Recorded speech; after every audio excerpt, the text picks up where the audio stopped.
Ever tried reading while jogging, cooking, or even juggling flaming torches? Yeah, doesn't end well. But with audiobooks.com, you can conquer books without the circus act. Dive into over 450,000 titles, including more than 10,000 free ones. Get hooked on a bestseller, find your next obsession, or finally read that classic you've been avoiding since high school. And here's the inside scoop. Sign up today for a free 30-day trial and snag your first 3 audiobooks on the house. Sign up for your free trial at audiobooks.com/podcastfree today. That's audiobooks.com/podcastfree. Cartoons from present in the past. Every week will be an animated bash. What a cartoon! What a cartoon! Maybe a short but mostly shows. We'll talk, we'll analyze, exploring as we go. What a cartoon! What a cartoon! What a cartoon! What a cartoon! Hello, everybody, and welcome to What a Cartoon, where we croak every toad. I'm your host, the funky fresh rabbit, Bob Mackey, and this is an audio exploration of every cartoon ever. Who is here with me today? Unmentionable mammal, Henry Gilbert. And today's episode is the Bucky O'Hare in the Toad Wars episode, Home, Swampy Home. I'll never rest till I find where our captured people are and free them from toad slavery. That's the log line for Bucky O'Hare and the Toad Wars. I love that. Is such a filler line in the show to be like, kids won't know what his reasons are. Remind the audience what his goals are at every turn. It's his I need money statement. Need money. Yes. So thank you very much to our patron, Ghibli, who gave at the $50 level for 4 months, which means they get to choose an episode that we do on What a Cartoon, and their choice was this series in this episode. And Ghibli says, quote, "This cartoon means a lot to me. It's one of those cartoons I only saw because we had it on VHS and I watched it endlessly. I know it's not the best animation in the world, and while the writing is a little cheesy, I really find it compelling. It's an interesting cross of Looney Tunes, Star Wars, and galactic Marvel comics, and I personally always felt like its sound design, and especially music, was top notch." So thank you so much to Ghibli. I will let everyone out there know that when we have those high tier Patreon tiers, they usually go out very fast when somebody drops out, but we always tweet them out when one of them is free. Yeah, all the more reason to never turn off Twitter and to be reading our accounts at all times. Have us wake you up from your sleep whenever we tweet. But yes, what is your experience with Bucky O'Hare, Henry? Boy, it is very light because I think it only aired in syndicated markets for like the end of 1991 and some of early 1992, and then it was just gone. And in my markets, it wasn't on a channel I regularly watched. I do recall my biggest childhood memory of it is in this when my family lived in Georgia. I went to a sleepover at a friend's house, and the next morning I want to watch whatever my Saturday morning thing was. It was probably Muppet Babies, knowing me. And he was like, "Well, wait, Bucky O'Hare's on this other channel." And then he went to the channel, but the episode had ended. And so I was like, oh, I guess this guy likes Bucky O'Hare, whatever that show is. Got to hear that theme song a second time. And I got to see I saw the commercials for the toys and the games at the time too, as a TV addicted child, but it just didn't really click with me, and it wasn't easy to find for me in the, this pre-internet, pre-10-year-old childhood of mine.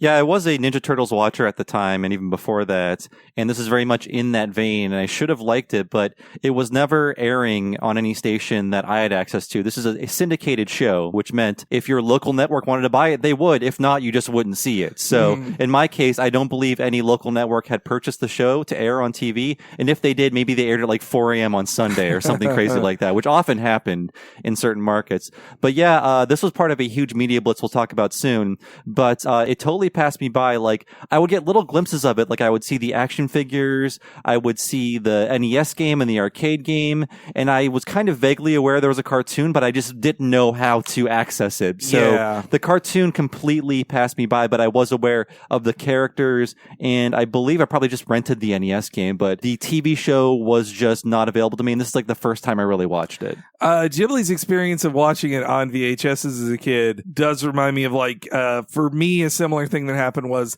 I didn't get Dino Riders in my local area either. I didn't watch that show, but I saw some commercial look so cool to me. I demanded a Dino Rider for a birthday or Christmas, and it came with a VHS of the first 2 episodes. So I did watch that a ton. So, if I had been so compelled to get a VHS of 1 episode of Bucky O'Hare, I probably would have worn it out for sure. That's funny. We always make the joke that how anime VHS tapes were a huge ripoff and cost so much money. That was every videotape for an animated show back then.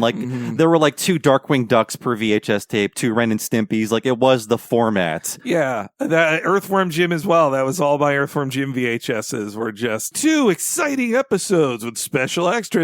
And the special extras on the Earthworm Jim ones were just the voice actor they hired to do the in-world promotional stuff. He's like, let me tell you who the voice actors of this are. Dan Castle. And it was just him reading press releases. Basically one of the lamest DVD featurettes, the bio on early DVDs. Yeah. Here's other movies this person was in.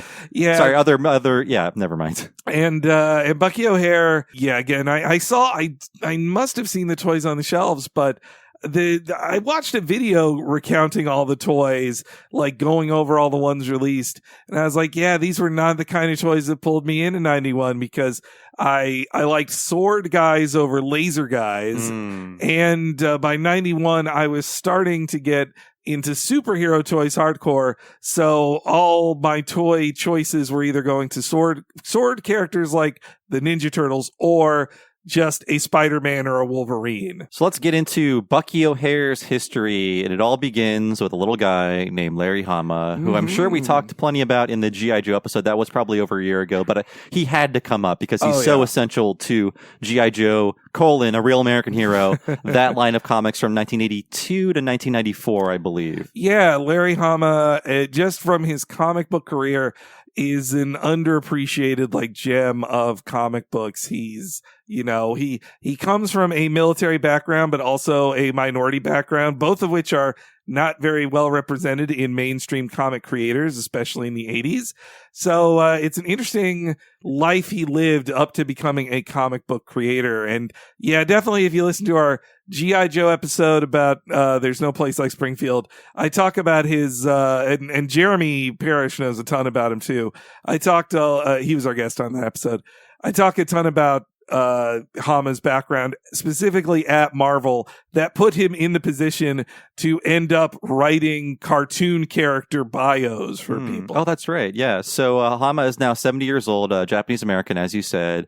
He sold his first comic work at age 16 to Castle of Frankenstein magazine. Again, mostly known for G.I. Joe, which he still writes for. It ended in 94, but then IDW Comics brought it back in 2010, I guess to coincide with the newer movies. But that's been running for a decade, since 2010. I didn't know he was still so active with it. Also, I saw 2 YouTube videos that kept calling him Hama. Hama. He's It's a Japanese name. It's not hard to find that out. But so yes, he served in the Vietnam War.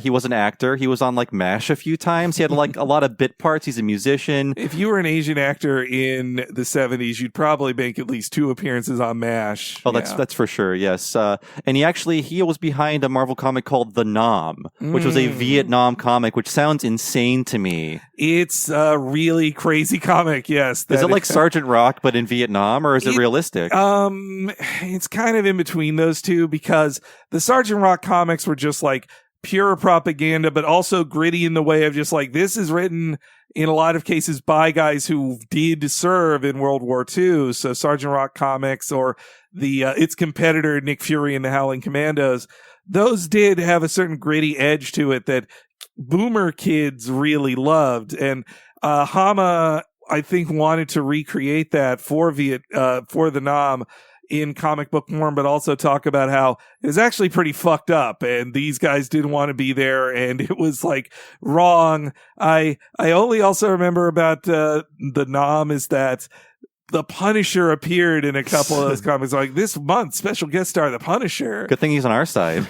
Frank Castle's original origin was of a Vietnam veteran. Quick aside about that. The funny thing with Punisher is that he had to be a Vietnam veteran for a very long time because for 20 years we didn't go and do another like mega war like that. So they couldn't say he was like, well, he's a veteran of the Falklands or of helping Nicaragua, in quotes, helping. Then once our Eternal Wars started up in 2001, he can just always be just a vague Middle East war veteran. A real veteran factory over there now, don't we? It's been very helpful to the origin stories of warmongering superheroes. That's the only good it's done us. But yes, so this is all about American comics history. So I'm in way over my head. Henry can correct me if I'm wrong. I did a lot of research on this. This is more his wheelhouse than mine. But what I found out was Hama's working at DC in the 70s.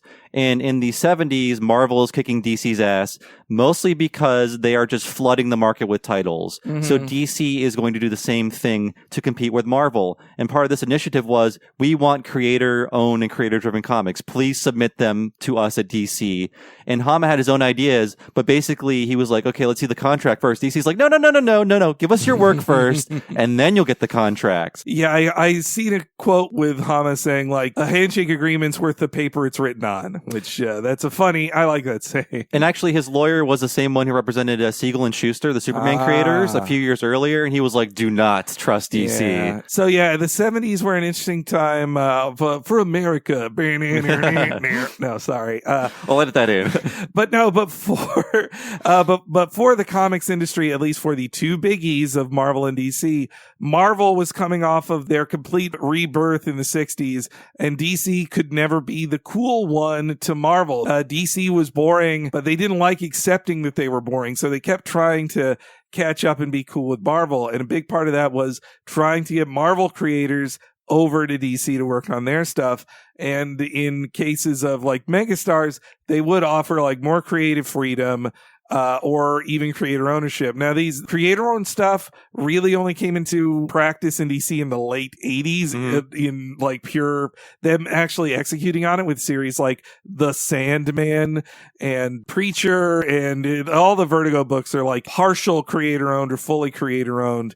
And it was partially a response to how bad they fucked over Alan Moore in the 80s, too. And Hama was about to get the same treatment of like Alan Moore with Watchmen trusted DC when they said like, oh, this will definitely be creator-owned after you're done with it. We'll let it go out of print, and then it's all yours. Do you think that they were inspired by Marvel's Howard the Duck to make creator-owned comics? Or creator-driven comics? Because Gerber, you're right, this is definitely in the shadow of Steve Gerber creating Howard the Duck, it becoming incredibly popular.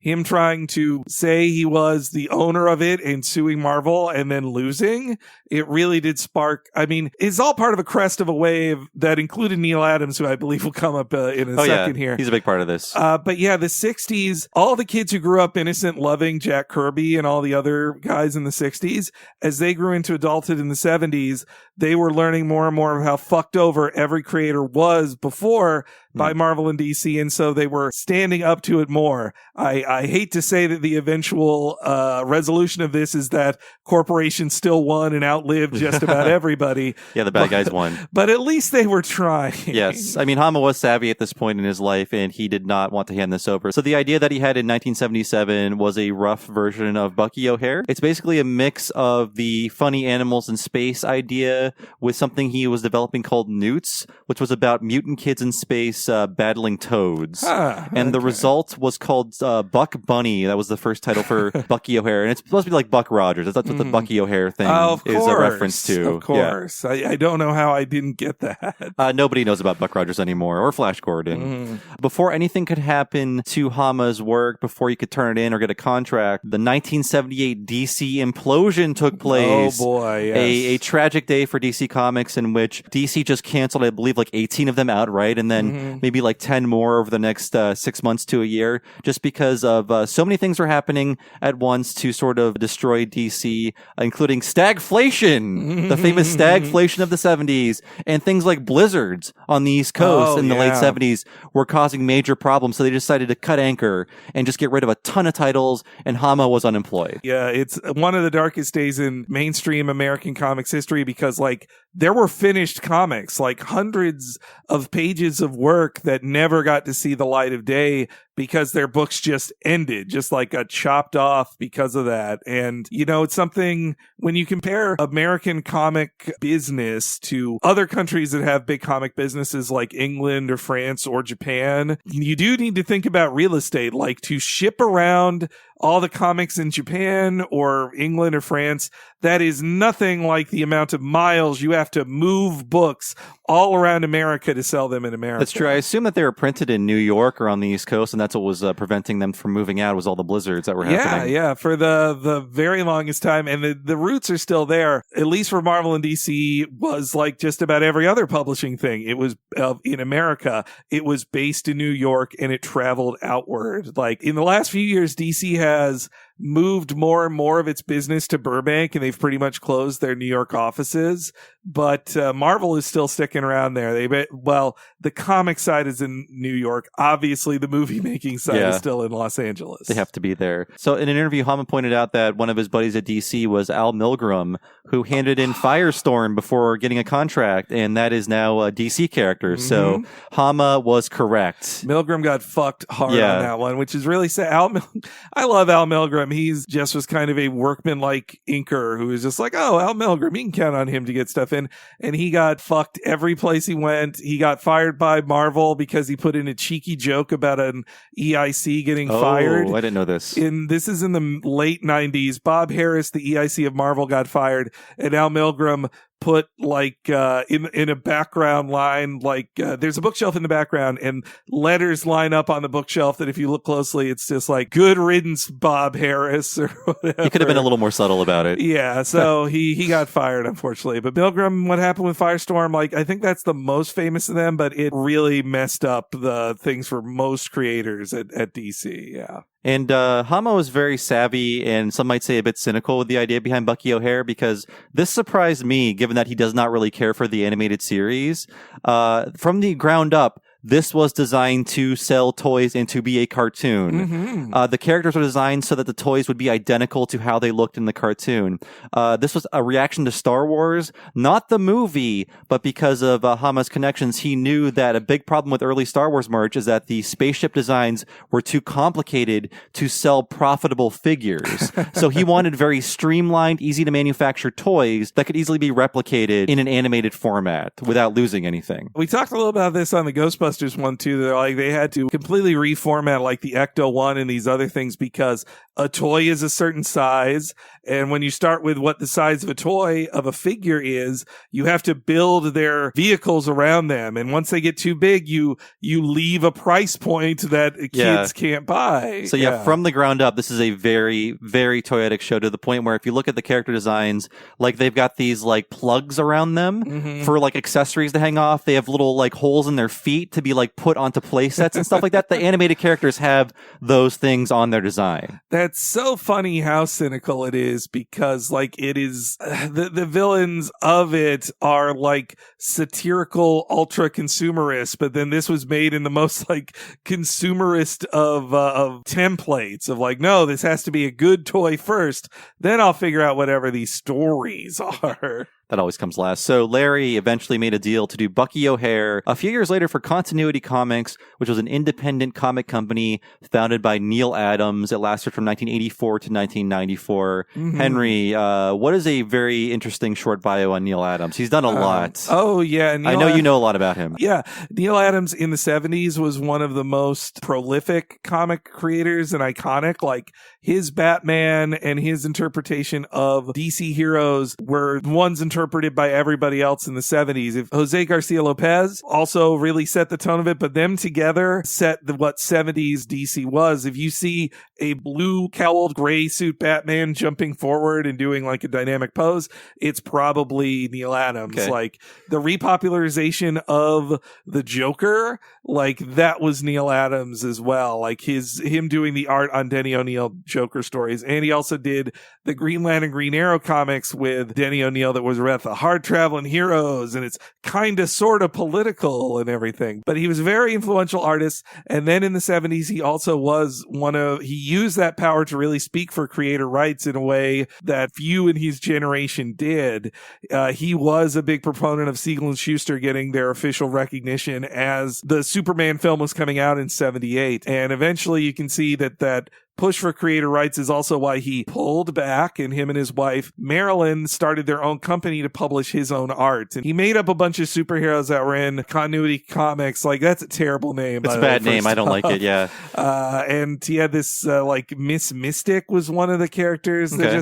They're very forgettable. Easily the most popular character of it is Bucky O'Hare. But yeah. And I'm going to assume this was part of a movement in the 80s and 90s for more independent studios, creator-driven stuff. I mean, Image would be the best example of that succeeding. Yeah, the Image was when they finally really were able to make it work. Like, Image got to learn lessons from people like Neil Adams and Jack Kirby before him doing independent published things. And I think too, like, technology and distribution caught up enough. Like, Continuity Comics also just didn't have the network for selling those things that Image was able to really get. So yeah. Also about Neil Adams, he is a bit of a lefty, but also a bit of a crank. He Googled Neil Adams' Hollow Earth theory. Ooh. And you'll see some crazy stuff. Is that a Bucky O'Hare plot line? No, he believes that the Earth is continually expanding, and that it's that's the actual climate change danger. Can't win them all. It's this Hollow Earth thing is like before the Flat Earth thing. I think it's more interesting, the Flat Earth, at least. Yeah, I guess it's slightly more credible. It's still bullshit, though. But yes, so Neil Adams, that was his comic brand.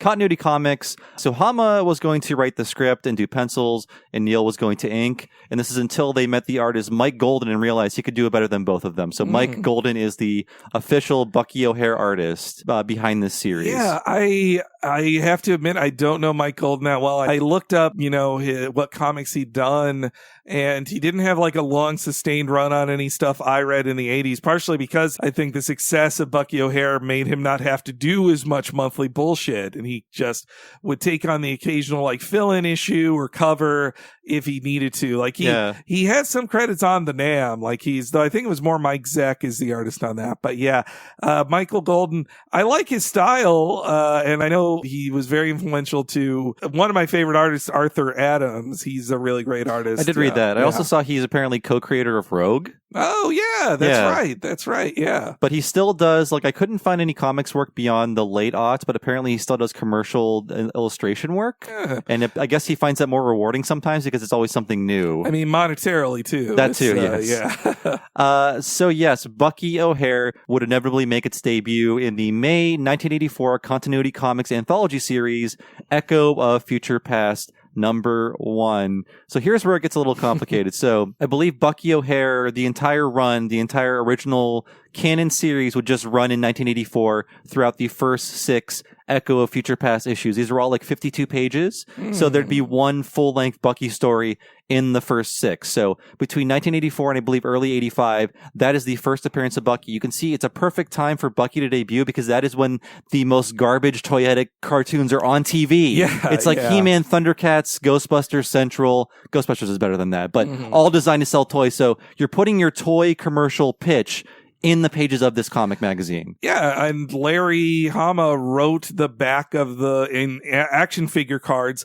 for all these G.I. Joe characters. He was so in touch with G.I. Joe and what Marvel Productions was doing as a commercial for Sunbow that he knew, like, oh yeah, this is so much money. It's a giant money party if you can sell your concept as toys. And so yeah, and meanwhile, like, publishing it in an anthology, that also feels more like Neil Adams kind of challenging the accepted norms of American comics. Like, American comics in the mainstream is not very anthology friendly. Like, it is more about just like, this is this guy's comic. You buy this one comic, you get it starring this guy. Yeah, it's more like a manga anthology than an American comic. I do think that's what made it more collectible. I will say one of the other early times I encountered the brand of Bucky O'Hare was seeing Wizard talk about how his first appearance was worth a ton because it wasn't even called Bucky O'Hare #1. It was just an anthology that a lot of people didn't buy. So at least in the speculator days of comic books, it was a valuable comic. I'm looking at my Wizard price guide right now. I'm a millionaire. But yes, so again, the first official run of Bucky was printed in the first 6 issues of Echo of Future Past, an anthology comic. So then, as part of the massive media blitz behind the cartoon, the toys, the video games, etc., these 6 stories were reprinted as 5 independent issues called Bucky O'Hare. So, like 7 years later, they were new comics to most kids. I mean, that's the way to sell it to kids, for sure. Though, you know, they probably should have done it more in like the Archie Comics Digest form to get it in like the supermarkets, because that's where kids, a lot of them in the 90s, they experience comics first in the supermarkets, and then they go to their local comic shop if they get really bit by the addiction. Yeah, I don't recall seeing this on the rack anywhere. But again, only 5 issues were released in America. And I believe there were 16 more in the UK. I guess this was a bigger show in the UK because there was a separate comic there, and on the cover of every comic's like right from the TV screen or whatever. So, and then somebody on Twitter was like, "Oh yeah, this was a staple of UK Saturday mornings" or something like that. I was like, "Wow, there's only 13 episodes." Well, hey, that's a ton of episodes compared to most BBC productions. Yeah, no, I can see these funny cartoon animals getting popular in the UK. I think they have more tradition of funny animal books. Like Larry Hama grew up with funny animal books, but they've never been that popular in America. Like the superheroes rule the day in comics. He said he was always a duck guy, or duck man, as I call it. But yeah, man, there's a stellar duck in this show. I love that. The duck's guy. my favorite character. He's not in this episode a lot, but so yes, again, 5 independent issues of Bucky O'Hare is basically all Hama and Golden did, period. This comprises 1 graphic novel. Bucky O'Hare is very hard to find in any format. There was a DVD in 2009. That went out of print really quickly. It's on Amazon for like $150 used if you want it. That's crazy. All the episodes are on YouTube, so just watch those. The last time, to my knowledge, it was printed in America, or released in America, was in 2006. They released like a manga-style black and white release of Bucky O'Hare in 1 volume. And that's all I could find on Amazon, just looking for a reprint of Bucky O'Hare. It's not available on Comixology or digitally anywhere I could find it. So very hard to find Bucky. I would credit it probably at least a little to like Continuity Comics falling down in a pile of lawsuits. And that's what happened. Okay. And Neil Adams getting sued personally for a lot of unpaid things. So I can see there's a lot of like red tape involved in who even has the rights to reprint Bucky, but it could be true. I mean, also too, in America, I don't think there's a ton of interest in seeing it either. I don't think so. There is current merch we'll get to later, so somebody out there still cares, I have to say. But Hama was working on a second set of issues with Golden when Continuity Comics closed in 94, and apparently Golden had completed a few of these planned issues. Like the pencils are there. Hama's like, there's somewhere in the archives. There's pencils for new Bucky O'Hare stories. Well, you know, 94 was a real bust for the entire comics industry. It grew and grew and grew and grew until it oversaturated the market in 93, and 94 was when every company planned like, well, everything will always get bigger and bigger and bigger, right? And so let's have 10 more Supermen die. So when the market contracted, lots of companies closed down or merged, and Continuity was one of the earliest victims of it. Hama had such big ambitions for Bucky. I think he really believed this is going to be a turtle-style phenomenon. So, I mean, we got to talk about the turtles and talk about Bucky. It's a huge part of this. But so the second set of stories he was working on was going to be one of 2 graphic novels. So essentially the sequel to the first series was going to be one of 2 graphic novels, and both of those graphic novels together would be a movie potentially. So after that series, he's like, okay, what is the movie for Bucky going to be? Let's start writing the movie in comic form. We can just hand it to a studio. They can make our movie. So yes, a perfect idea. He thought this would be a movie too, not just a series, but a movie. I mean, you know, when you see how successful the Turtles were in both cartoons, toys, And also and also in feature films, like anything seems possible. I would think you're like, oh yeah, I'm going to be the next billionaire like Eastman and Laird. Those guys got so rich. And here you are, deadline chasing, completely unappreciated contractor writer for comic books. Doesn't that seem like the ultimate pot of gold you're going to chase after forever? I really think that we'll talk a lot about the animated series, of course. I feel like if this series had launched maybe like 2 years earlier or 3 years earlier, it would have been more successful and more of a hit.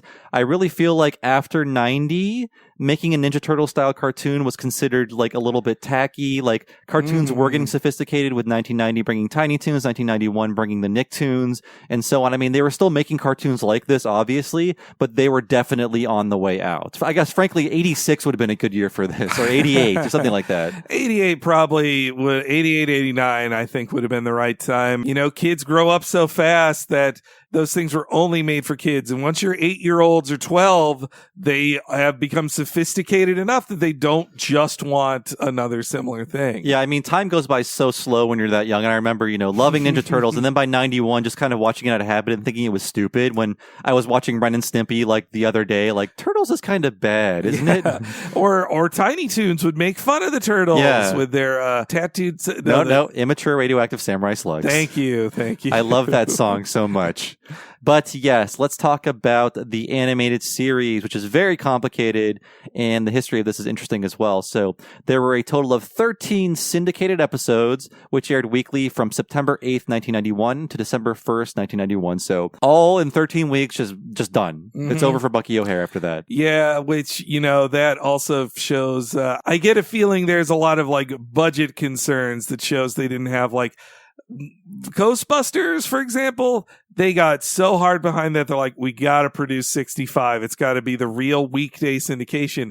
And if you're not ready to spend the budget on a weekday syndication, then you're not on the A level. This is not a AAA launch of a product. You're going cheap. It does strike me a bit as a lesser Captain Simian and the Space Monkeys, which was a little smarter of a cartoon, but they didn't put forth enough confidence by only delivering 13, and that's it. Yeah. Well, I mean, if all you commit to is that, then it's not a good enough toy commercial. You're not airing enough of your toy commercial. Kids need to look at those toys constantly. So I want to talk about all the different companies involved. I just copied this from Wikipedia. It was quite a long list I saw, yeah. So I will read this to everybody out there. So Bucky O'Hare and the Toad Wars, created by Sunbow Productions, Abrams Gentle Entertainment, Continuity Comics, and the French company IDDH, co-produced by Marvel Productions and distributed by Hasbro subsidiary Cluster Television. Holy shit. With animation services by ACOM. So, wow. How many slices of that pie are there to go around? Yeah, it's. I feel like Hasbro had to be the big boy in that thing because they were the ones spending the most on the toys, I would guess. But the biggest surprise to me, like you have Sunbow and Marvel Productions, they're regular culprits in these kind of 80s toy shows. That's why this feels also out of time, because it airs in 91 when it's such an 80s kind of style production. It really, really is, yeah. But then the French show up. I'm just like, well, who brought these Frenchies in here? What the fuck? I don't know what they're doing here, but there's some interesting... champagne. Oh, no, it's wine. I forgot. I'm the one who's drunk here. So there's not a lot of information out there on how this came into being, I found. There's no story of like, here's how the rights were sold, here's how it became a TV show. Maybe just because it's not interesting. Maybe it's because it was an existing TV show pitch for 7 years before it became a TV show. Maybe it just is that not interesting. Yeah, I mean, I could see that it just sits in like a Marvel Productions file drawer at Sunbow, either one of the G.I. Joe places that were working with Larry Hama, and then TMNT gets so big and they're like, wait, don't we have a green animal who does something? Don't we have that? And the contract is expiring. We need to make this sort of thing. Yeah. Yeah. Or I could also just see it as a top down thing from Hasbro of just like, Galoob is eating our lunch with these TMNT toys. We got to catch the fuck up. Like, what are we doing here? Where's my pitches, guys? Come on. And so everybody comes to them with animals. Like, we talked about that with the Tick episode, even that like 2 years after this, the Tick animated series starts with a bunch of toys because they think, well, this is a wacky, offbeat, colorful comic. It'll work like TMNT. Like, they were still thinking that 2 years after this premiere. Yeah, they really didn't get it. Yeah. You know, we've dogged on it before and made fun of it, and rightly so, because it makes annoying editing choices. But the Toys That Made Us for TMNT has some very interesting things about how it became, how Eastman and Laird, the creators, got involved with the Ninja Turtles. I will say the research is good and the resources they have are amazing, but the presentation, I can't do it. I let you tell me the facts you learned from it. Yeah. Hey, everybody should just listen to me talk about it. We can just give summaries of those episodes. But not a lot of info about how it came into being. I have to assume it was just like, well, here is the Ninja Turtles formula. We launch with a comic and video games and, sticker books and action figures, like an upfront media blitz. Like, you watch the show, go to the store, look at all the things you can buy. They're there waiting for you. And people were so savvy about this at this time period. I remember, like, going to JCPenney or Sears with my grandma before Tiny Toons premiered, and they had all the Tiny Toons merch. Characters I didn't even meet yet. I could buy a t-shirt of. It was waiting there for me. But I think, Tiny Toons at least learned you need a little postmodernism in there, just a tiny drop of irony, or else we're like, oh, you're so earnestly trying to sell me this? I don't need this. These guys don't even want my business. They're sneering at me, spitting in my face. But yes, so Larry Hama apparently barely touched the series, only watched part of one episode, and I went to the website. The one source for all this is called BuckyO'Hare.org, which is the most comprehensive source. Like, there is no official Larry Hama Bucky O'Hare interview outside of this website. It comes up in other interviews with him, but he basically just tells the same story I told you up front about how DC almost stole it. Yeah, that sounds about right. He's like, all right, it's the Bucky question here. Here's my one story there. Yeah. Now, can we move on to talking about my new job? And as people who do research on cartoons, like, we've seen these sorts of interviews where there is one insanely devoted website to something few people care about. They find the creator, and the interview is the creator being very grumpy and being like, I don't know, I don't remember. And then saying this question is stupid often. Yeah, so I never even thought about it that way. I don't care. Yeah. I remember one of the questions was the guy asking him, like, do you think you got a fair shake in Hollywood not being able to make your movies? Like, listen here, nobody gets a fair shake, kid. Like, he's just like questioning the questions. I mean, he's an older guy. He probably is a little bitter about Bucky, but yeah, go to BuckyO'Hare.org. They have, like, images of all the toys and the prototypes and everything. It's a very, very good resource, and I'm glad it's still up. Again, when I think of his bitterness, I think of, in that documentary, Eastman and Laird, they are showing off that, like, when they handed me a check for like $6 million for the first toy sales, I was like, okay, time to buy a tank. Like, go on my rampage. that's how rich they were. And so, that's the closest Larry Hama got to touching that kind of money that you'll never be able to get as a creative person in America. I could see that driving me crazy. I mean, like, why would I want to talk about a thing that I barely got to do? And I have to wonder if Neil Adams was more involved in this, because his name is all over this. Yeah. And Larry Hama gets one credit, and it seems like it went in a direction he didn't like.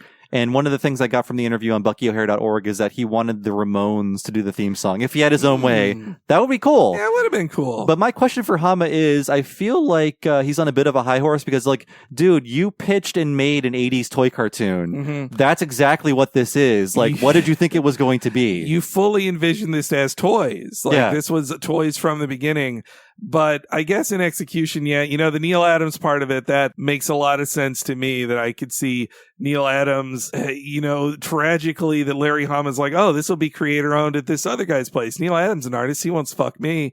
And then when the day comes to sell it to the company, and Neil Adams is like, well, technically I own the company, so I'm going to be executive producer on this, buddy. Like, yeah, I feel like there is a story behind it because there's no documented source on, like, how did this happen? And I really want to know, and why he had no real input. Because one of the questions he's asked is, like, how much input did you have? The answer is very little.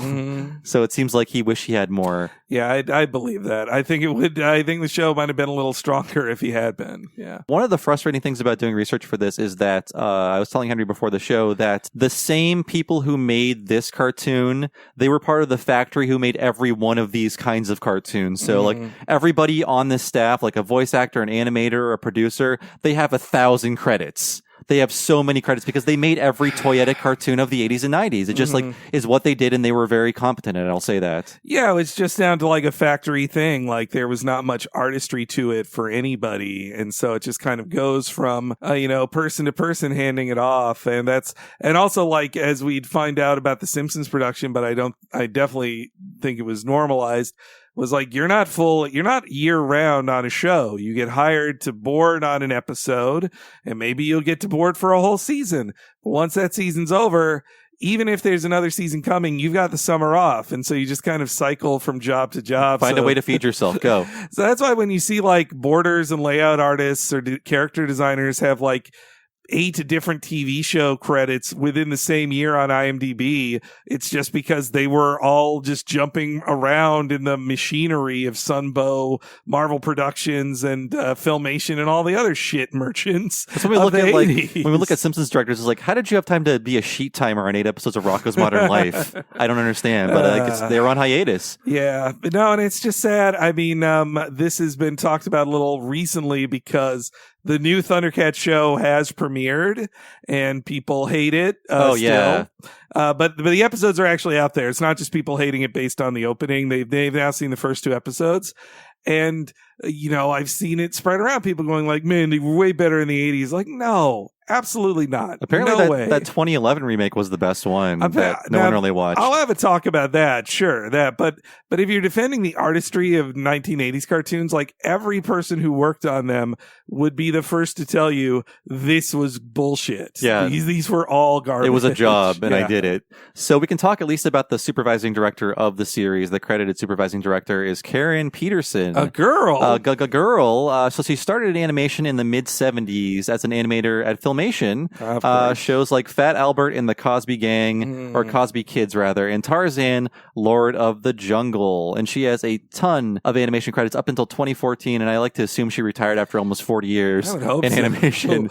Yeah, and it would be rough for her. I'd feel bad for her in 2020 being like a sheet timer on some new Marvel thing. Lots of directing credits, including Transformers, G.I. Joe, Gem, and Humanoids, My Little Pony, the first series, Muppet Babies, Garfield and Friends, and was the supervising director on the classic VHS rental Cartoon All-Stars to the Rescue. She was the main director on that. Nice, man. I want to talk to her. Like, that's quite a career, Karen Peterson. Like, She's seen it all. Also, she went to Disney TV animation for a bit. She was supervising director on 41 episodes of Bonkers. So I have to assume she worked on the Lucky Pickell run if it's only 41 episodes. That sounds right. Yeah. And also animation director on 18 episodes of Gargoyles. So she worked on some classy stuff too. Yeah, it was nice that after we talk about how important Batman was, but it really did like change how classy things could be, at least for a few years there. Like I saw she worked on X-Men too. There's a number of X-Men vets on here. Yeah. I think the way action with colorful characters plays out on this, and especially like the kind of gloss on Bucky and his friends, it really reminds me of the X-Men, which would just premiere like a year later. It's also ACOM, right? Yeah, and also cheap. Yes, also very cheap. Also starring a bunch of Canadian voice actors. Oh, so many Canadians. So when doing research for this, I accidentally pinned the wrong guy as the supervising director, and I realized too late, like, oh, it's actually this person. But I found one thing interesting about another show, so Ninja Turtles. This guy who worked on Bucky for the entire run, named Bruno Rene Huchet, obviously a Frenchman. I saw that he was producer on only 13 episodes of Ninja Turtles, and I was like, what are these, and why is he only on these? And why did they air in Ireland 3 years before they aired in America? Apparently, in Europe, there were 13 episodes of Ninja Turtles ordered, and these were the Vacation in Europe episodes where the Turtles go to Europe, and they aired first in Europe, and they came here 3 years later, and they all have production codes EU01, EU02. So it seems like they were making more Europe-friendly turtle cartoons just for one series. Like somebody ordered them, but he worked on those. That's why I didn't know that. I mean, those Hero Turtles. Oh, right, they were Hero Turtles. They were quite big in England. I knew that, but wow, I didn't know that they were so big that the European producers were like, make them for us. for us. Yeah, technically it's season 7 of Turtles, but it's actually like the 4th production order. It's crazy. I now feel like I, as a Saturday morning boy, saw some of those adventures and that they felt a little off. I really don't think I was watching Turtles in 93. I think 94 was the last year, right? Yeah, I think that was the CBS. I was watching the CBS Saturday morning years because, that was also someday. I look forward to doing our Wildcats episode about that compatriot of the TMNT. That was it's actually, as I recall, not a bad show. It was Nelvana trying to get into the Batman biz. So the writer of this episode, I recognized her name immediately. It's Christy Marks. Mm-hmm. Christy Marks is the creator of the truly outrageous Gem cartoon, Jem, about a badass rocker girl fighting the misfits. Everybody loves Gem. Yeah, Gem and the Holograms. She also was the writer for the Spider-Man and His Amazing Friends episode we did a few months back. You are right about that. And this is something I have to remind myself of all the time. Like, when a movie is made, you forget about it. You forget that it exists until you're reminded. You're like, really? there was a Gem movie in 2015. Yeah, like, they sorry, gave it a shot. And no one remembers it. I think their problem with it was budget-wise. They didn't want to go with, like, the magic hologram stuff. So, like, what if she was an Instagram singer who got popular? And so it just took away a lot of the magic from Gem and the Holograms, I guess. It's one of those movies like the 2009 Astro Boy American CGI movie that I'm like, I always forget that exists, but then when you find out, you're horrified. You're like, what? When did this happen? Did we all forget? I did forget about that. Yeah, that the tension in that Astro Boy thing where they're like, well, he does need to have his butt gun, but we know it's stupid. So let's have him wear like clothes over his butt gun. No, he should be a naked boy robot that fires guns out of his butt. Yeah, or just don't do it. Yeah. Just don't do it, But yeah, Christy Marks, I mean, I could see her definitely she's a dependable person who by this point had been writing these kind of toy commercial scripts for over a decade. She knows what she's doing. Yeah, she wrote for so many things, even classy things like Mighty Max, Conan the Adventurer, and reboots, Captain Simian and the Space Monkeys, X-Men Evolution, but also all of the toy commercials that we narrowly avoided. Yeah, she's, one of the unspoken gals of the 80s in cartoons that really gets overlooked, I think, too much. And she's, I think, one of the very few who actually got like a the opportunity to create a series. And weirdly enough, like, she was working at Zynga in the Bay Area for like 8 years. Oh, that's right. Wow. She's done it all, I think. Yeah, I think too, when you see Christy Marks as the writer on this one, I think that's why this is a very strong female lead in this episode. Oh, it does. Yeah. Good old LeFleur. Oh, so the voice talent on this, again, this is very much the Vancouver Voice Factory, where you send your cartoons away and they come back with Canadian voices on them, and there are so many on here that, again, like, my finger was getting tired of scrolling through like all the roles of each person, but I can pick out a few people here. Deadeye Duck does not get a lot of play in this episode. I love him because he's just a violent duck who steals things. A one-eyed duck with 4 arms who shoots people. I think I might want to get a Deadeye Duck figure after all this. But Scott McNeil is Deadeye Duck. He notably played Piccolo in the Ocean Dragon Ball Z dub, the Ocean dubbing group, and a lot of these folks were part of Ocean, the dubbing group. I hear a lot of Piccolo in Deadeye's growls, for sure. Yeah, that'll always be that was my first exposure to Dragon Ball's English voices, and so even with guys like Chris Sabat who have been doing it far longer, that I still am like, oh yeah, he's doing a version of Scott McNeil or whatever. I can hear those in my head still to this day. Yeah, but I think Scott McNeil in this is like the standout of the voices. I actually really don't like Bucky's voice. I really don't. I am not a fan. It's like I think it's like too immature or something like that. But it's not. Yeah, I think acting wise, I didn't look up who the actor was on it, but like the way he plays it, it feels like it's in reaction to like some people would think a goofy great green bunny would talk like this. So they move in the total opposite direction of just like, what? I would like, it's just so underplayed. Yeah, it's a little too, you're right, underplayed's a good word for it. Another good voice actor here is the recently departed Long John Baldry as Complex. Complex is the evil AI that controls all the toads. Notable to us, all of us out there, as Robotnik from The Adventures of Sonic the Hedgehog. Oh, that's right. I hate that hedgehog. Sonic.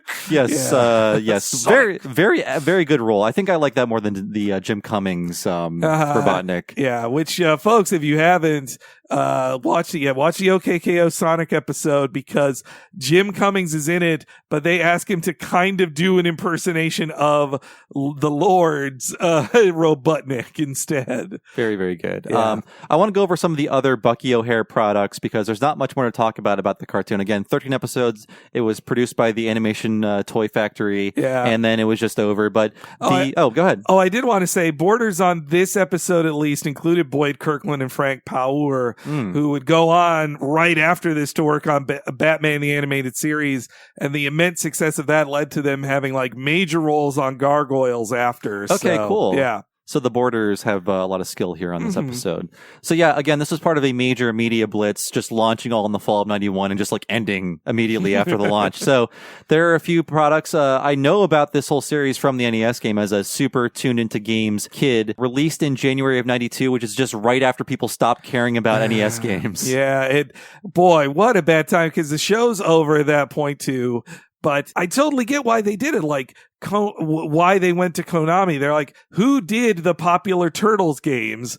Get them to make our game. The kids will love it. And apparently Larry Hama has good things to say about the NES game and the arcade game. Nice. The NES game is pretty cool. I don't know how impossibly difficult it is because I haven't played it in like 30 years, but I was looking into who made it. It's a very ambitious and clever game. It's like a Mega Man style game where you switch characters. They have different abilities. It's basically what if Konami made a Mega Man game? And it was directed by the same guy who had found the game development studio Treasure. Oh, okay. The same year. So the founder of Treasure basically was the director of this game. And it does play like one of their quirky platformers, like Dynamite Headdy or whatever. A quirky, also like shooter-based platformer or shooting-style platformer that really fits. I'm impressed with that guy leaving Konami for Treasure because, you know, in the 90s, that didn't happen. You were a lifer somewhere. You didn't start an independent studio. So the guts on that guy to start Treasure. And I'm a big Treasure fan. I love Treasure. They are good, except for their 3D games. Well, yeah. Why would they ever? We don't count those. That was such a mistake. Why I feel bad that capitalism forced them to make things out of their wheelhouse like that. And there's also an arcade game also made by Konami. It released in the fall of 92, basically a year after the series debuted, and it's essentially like a Sunset Riders-ish style game, but with the Bucky O'Hare characters. And because I think it was produced at a time where they knew they weren't going to get picked up for a second season, this arcade game is the finale. And there's new voice acting by all of the voice actors in this game. Cool. The cutscenes are very neat. Wow, that's pretty neat. I at least like them accepting their fate. They're like, all right, it's over. Let's wrap it up. If you pay $10 to beat this arcade game, you will see the end. So we also have lots of toys. One toy line released just in time for Christmas of 91. This is what Larry Hama said on the failure of the toy line. Quote, the assortments went out with the same number of Bucky figures as, let's say, the Toad Air Marshal. That's nuts. The Bucky figures disappeared immediately, and all that was left on the racks were Air Marshals and Toad Troopers. There should have been twice as many Buckies and Willies. If you're a kid who wants a Willie toy, this is me speaking, by the way, you should be sent to prison. Yeah, child jail. Fuck you. Yeah. No, I was shocked to see that Willie Do It, a stupid pun name, but that Willie was in the comics from the beginning and wasn't like added to the show. Like, I was shocked to see that, but then thinking about how this comic was originally just an 80s TV cartoon pitch, that makes perfect sense. Yeah, I think it was. That feels like Larry Hama knowing what an executive would say, and he'd be like, well, instead of just having an executive tell me to put a blonde boy in the show so kids can have somebody to look up to, I'll just write him into it right now. I'll take your note ahead of time. Yeah. I'll predict your note. The Willie, no, those toys, I looked at them. These are also the toys I didn't want as a kid because they weren't at the same height. They weren't at the same like height for them to really play with my other toys in a way I wanted. They couldn't kiss the Battletoads. Well, and also like their articulation was just not what I want. if it doesn't have elbow articulation, I don't want that toy as a kid. That's how I felt. I was just thinking 91 was also the year of Battletoads, so we have pro-Toad and anti-Toad propaganda.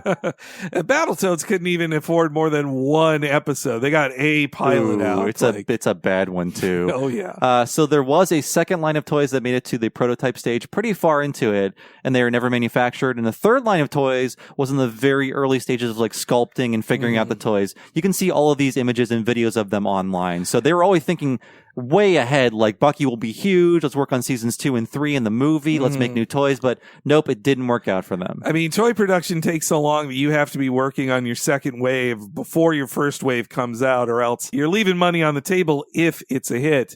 But the problem, that's part of the risk involved, though, is if your toys aren't a hit, then you've just produced a second wave of something nobody wants, and you just have to like eat the costs on it and send them right to the dollar store. I mean, yeah, and also, yes, the balance of a shipment of toys, that is the problem. Like, that's why there's 7 Batmans in every wave of Batman toys when we were I don't kids. want to look at the Air Marshal on TV. I don't want a toy of him, especially. They're all hideous. You just need one villain to fight. Like, also the villains in the Turtles lines were at least like cooler. Like, these are just lumpy Nazis. Yeah, lumpy Nazis. You're right about that. Yeah, I mean, Cyber Frog or Cyber Toad, whatever, the big bad who works under Complex, his toy looks okay. Cybertoad is cool. I gotta say up front, they say the word slavery way too much in this series, and slaves. Yeah. I think it was bringing me down yesterday doing research. I think it's like, this is too dire for your funny animal cartoon. Sorry, Henry. Yeah, no, all that baggage that's in it. I mean, if we really want to talk about the themes of it, yeah,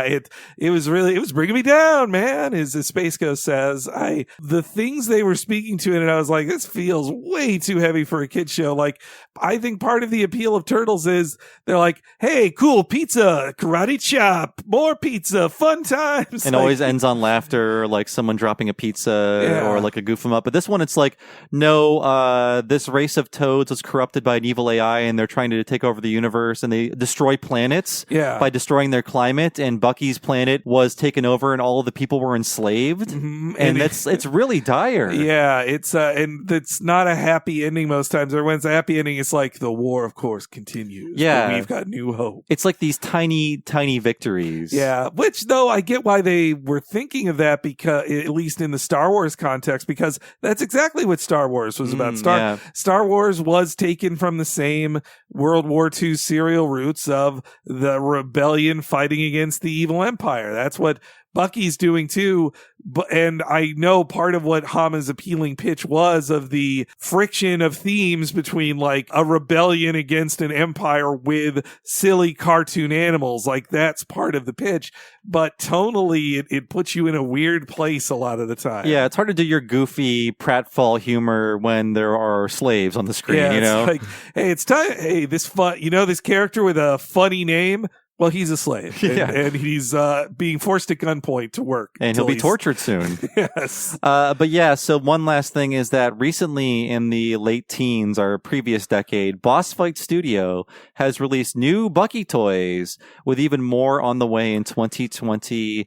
And so the very toy-friendly nature of the show, at least, still manages to live on. I looked at these toys. They're very cool. I might order the duck. But they're essentially like the $5 toys you would see at Toys R Us in 91 are now $50 toys in the same packaging. But who else is making them? Exactly. Yeah. And they're all in the correct proportions they need to be in and in much better articulation. Like, these are the toys for the big boys that I always wanted to have. If I still had a desk at work in, an actual office job, I would just fill it with Dead-Eye Duck, and it'd be a real HR problem. Oh, and Jenny finally got her toy. She was the doomed creature of wave 2 of toys. She was going to get it. Like, I think that's basically how all those boys' toys work, that they're like, we'll put one girl in the second set of figures, maybe. I don't want to turn that many kids on with the Jenny toy. I think it was just a safety issue. The enduring fandom of this is definitely a lot of furries. I'm going to say that right now. We're going to talk about LeFleur soon, but there's one special Bucky O'Hare action figure by Boss Fight. It's called the Holiday Edition, and it's essentially just a regular Bucky O'Hare figure, but it's painted to look like a chocolate Easter bunny. Oh, that's fun. He's all brown, but his accessories are pink and white. That's cute. Yeah. I like that. It's I like that Boss Fight. Also, that they somehow got the license to this thing that's barely available too. Like, we're getting older. We don't plan on retiring, so we're going to throw money at toys that we would have bought when we were children. Please remind me of things that aren't new. I need this, please. But yes, thank you for listening to this history of Bucky O'Hare. We will be back right after the break to talk about the 4th episode, Home, Swampy Home. In another dimension, another time and space, a parallel universe is falling on its face. When out of the chaos, who else could it be? But the animal adventurers from SPACE. Bucky! Captain Bucky O'Hare! Mutants and aliens and toads beware! You're looking for adventure? Well, this is it! With Jenny, Deadeye, Blinky, and Willie DeWitt, I said Bucky! Captain Bucky O'Hare! And now an update on Bucky O'Hare of the Toad Wars. In the battle of the universe, you don't know what's next. You only know amphibians are made in complex. When you check out your scanner and the evil that it... Tired of smooth skin? Try Warts Up, the amazing new wart cream. We interrupt Toad TV for an update on Bucky O'Hare and the Toad Wars. The Toad Air Marshal has ordered his Storm Toads to crush the Freedom Fighters. Captain Bucky O'Hare. Battle stations! Gunner Deadeye Duck. Let's group toads! And boy genius Willie DeWitt. Ever see a toad fly? Yeah, those filthy mammals! Bucky O'Hare and the Toad Wars. New Bucky O'Hare action figures sold separately. And now back to Toad TV. Hey, way to go! Hello, everybody, and welcome to the break for the What a Cartoon episode about Bucky O'Hare. And I am your host for this one, Bob Mackey, and I go where no ordinary rabbit would dare. I think it's a hare, actually, but who else is here with me today? Hey, it's Henry Gilbert in the break here, using the break time to check eBay for prices on Toad Croakers, mint in box. They're only going up in value, Henry. Better click on that fast. But thank you for listening to the break. And I'm here to let you know if you want to support the show and get all of our episodes 1 week ahead of time and ad-free and a bunch of extra stuff on top of that, please go to patreon.com/TalkingSimpsons and sign up at the $5 level. When you do, you'll have access to over 100 paywalled podcasts behind that $5 paywall. That includes all of our limited miniseries, including things like Talking Critic, Talking of the Hill, the first season of Talking Futurama, and Talking Futurama Season 2, Part 1, 10 new episodes of Talking Futurama. And you'll also, if you remain a patron, will have access to our 2 upcoming series in 2020 that are only available to patrons. And on top of that, there is so much available in the nearly 3 years we've been doing the Patreon. We have interviews, end of season wrap-ups, community podcasts, and so much more. And Henry can tell all of you out there what's happening at the $10 level. 1 extra long podcast every month that is voted on by our patrons. That is correct. If you enjoy What a Cartoon, wouldn't you want it to be twice as long, sometimes 3 times longer, and about a different animated feature film? Well, that's what we do for our $10 a month subscribers at patreon.com/TalkingSimpsons with the What a Cartoon movie. In case you don't know, a extended preview of the What a Cartoon movie is our final podcast of each month, and you can hear the full thing if you are a Patreon subscriber at $10 a month. This month's is the Animatrix, the anime anthology based on the 90s classic The Matrix. I really enjoyed it, actually. I just rewatched it, and I can't wait to talk about it and share it all with you guys. And if you sign up, you'll also get our full back catalog, like last month's 4-hour podcast about Iron Giant, the Brad Bird classic. Before that, we did Toy Story. So much talk about Pixar's first film. We did The Nightmare Before Christmas. We did Cowboy Bebop the movie, a Goofy movie, Batman Mask of the Phantasm, Tiny Toons, How I Spent My Vacation, Kiki's Delivery Service, Akira, and a ton more. So please check out the entire back catalog by signing up at the $10 level at patreon.com/TalkingSimpsons. And if you've never signed up to Patreon before, it's so easy to do. And once you're signed up, you're given a little code. You have access to that code at all times, and you drop that code into whatever you use to listen to podcasts. It's super easy, and it will let you download our bonus podcast along with any other podcast you're listening to. And there is also a Patreon app that is also very easy to use if you want to hear our bonus stuff that way.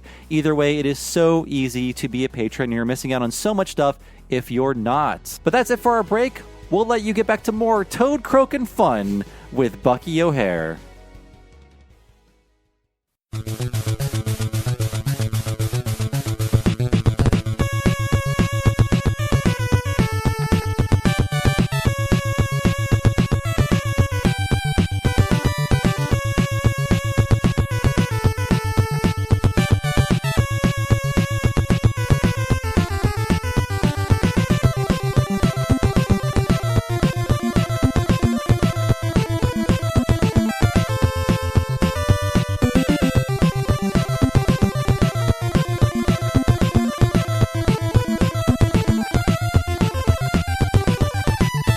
So we're back to talk about the 4th episode of Bucky O'Hare and the Toad Wars called Home, Swampy Home. And I will say up front, you're going to hear a bit of the NES music because would you believe the soundtrack is not available? I mean, how much of this was like written down and not just library music that was pulled out by Sumbo? There is a guy who wrote the music. He's the same guy who wrote the music for the Tick animated series and the theme song. I like that guy. But I will say this show is scored as these shows are always scored, just like non-stop wall-to-wall noise. Like looking at the Audacity file of the rip of the audio, just like one solid bar going across the screen. I mean, 1 second of silence and the child's going to change the channel. He'll forget to watch the commercial. You mentioned ACOM. I did want to say what was funny is that ACOM was like, concurrently with this, they were the only overseas productions for the first 2 seasons of Simpsons, which we're talking about how much they hated the animation that came back on the Simpsons side of things from ACOM. And but yes, probably the same person who painted a cell of Bucky in here had also painted a Homer the same day. His skin color is the same as Marge's green dress. I bet it is. It's surprising though that this show is again, it's built to sell toys. There's no other goal it has than to sell you merchandise, but it is also somewhat sophisticated in that there is a remarkable amount of continuity happening between episodes. Like I watched the first 3, which is a 3-part intro to the series, and it establishes who Bucky O'Hare and his friends are, who the Toads are, how they've taken over places. It also establishes Willie DeWitt, who frankly I can do without. Yeah. And it's very strange because Willie is a San Francisco boy with like aging yuppie hippie parents, which they have like one joke about them in the first episode. So I only watched this episode, which is the 4th one, and the first episode, and I did have a little chuckle at like trying to deconstruct the show's politics, which included jokes about how like these protesting parents are latchkey kids. They have latchkey kids. They're not being good parents. Making them eat tofu burgers. Yuck. Which now to live in that house in San Francisco, they would have to be like a billionaire to own that home. But the weird thing about Willie is like I can, we're not on the side of, little kid characters and stuff like this because even as kids, we both were just like, no, get this kid out of here. I want to have fun escape adventures with fun animals. I don't want to be in your show. Yeah, the Turtles didn't have that. They had their human character was April O'Neil. Like they're the young guys having fun. They're the audience surrogate.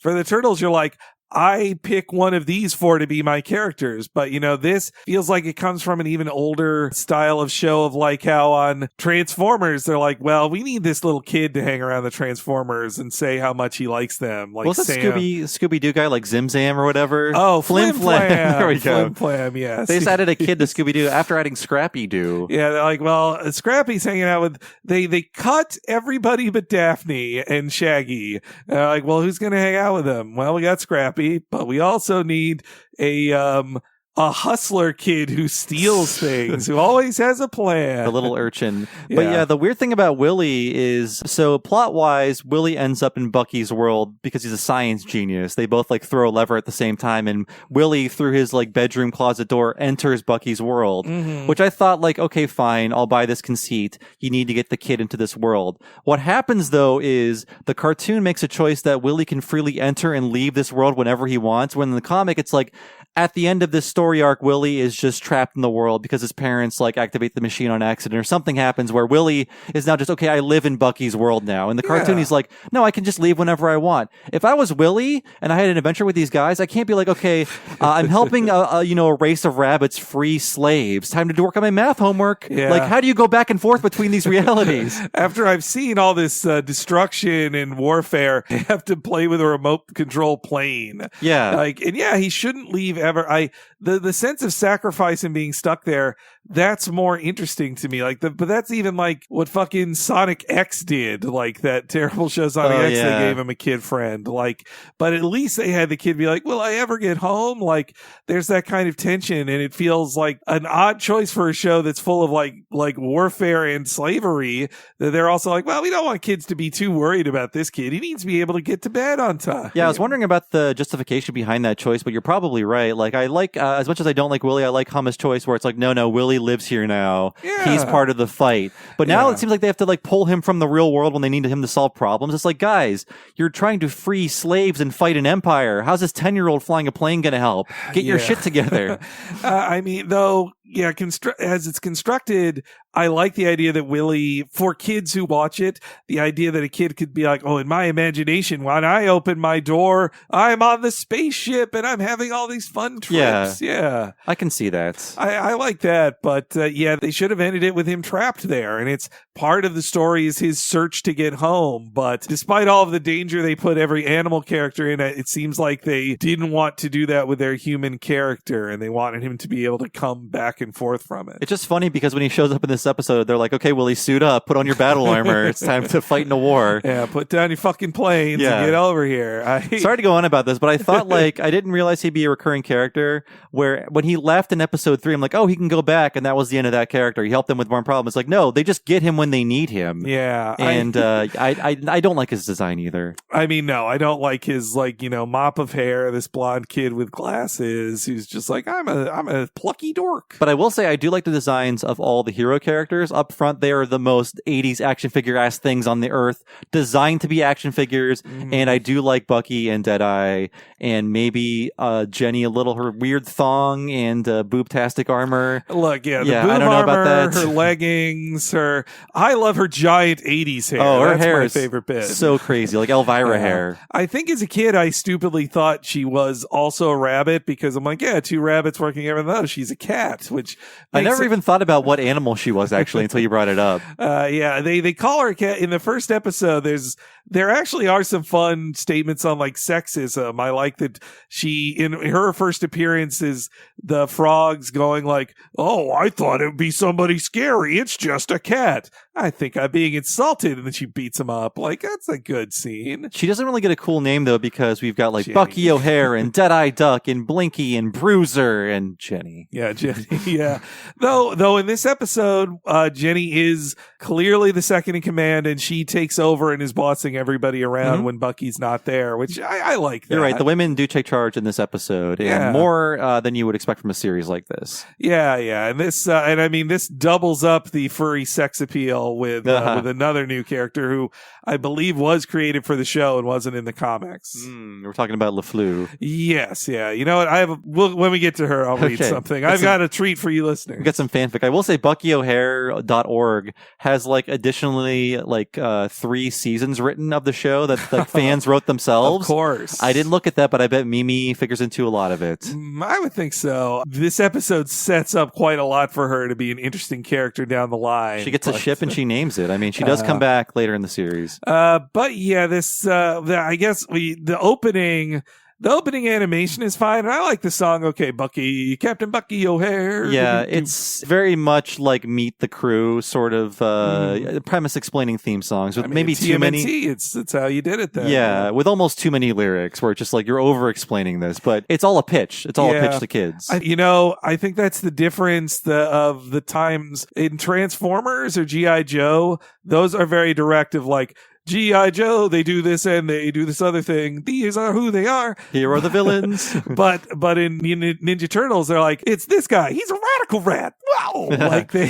So this one had to add a little more jokiness to it. They're like, and a rap. A bit of a rap in there. Got to get a little rap break. Yeah. The action in it looks fine and obviously better than anything looks at any point in the actual animation of this. Yeah, their best stuff is up front, as you would see usually at this time period. ACOM's best and brightest, I think we're working on, Tiny Toons and Batman, and this probably had a lower budget than those did and was spent accordingly. So the opening of this episode starts with Bucky riding through the now swampy planet Warren. So his home planet is planet Warren because rabbits live in a Warren and the toads destroyed the climate to turn it into a swampland. And he's riding through the swampland on what is known as the Toad Croaker, which you could buy or you could have bought in 91, which is just a fun vehicle for Bucky to ride around on. The coolest part of it, which he does in this episode, is the squishy underside that splats the Toad character. Is it designed to look like a toad too? That's a weird choice. Yeah, within the reality of the world,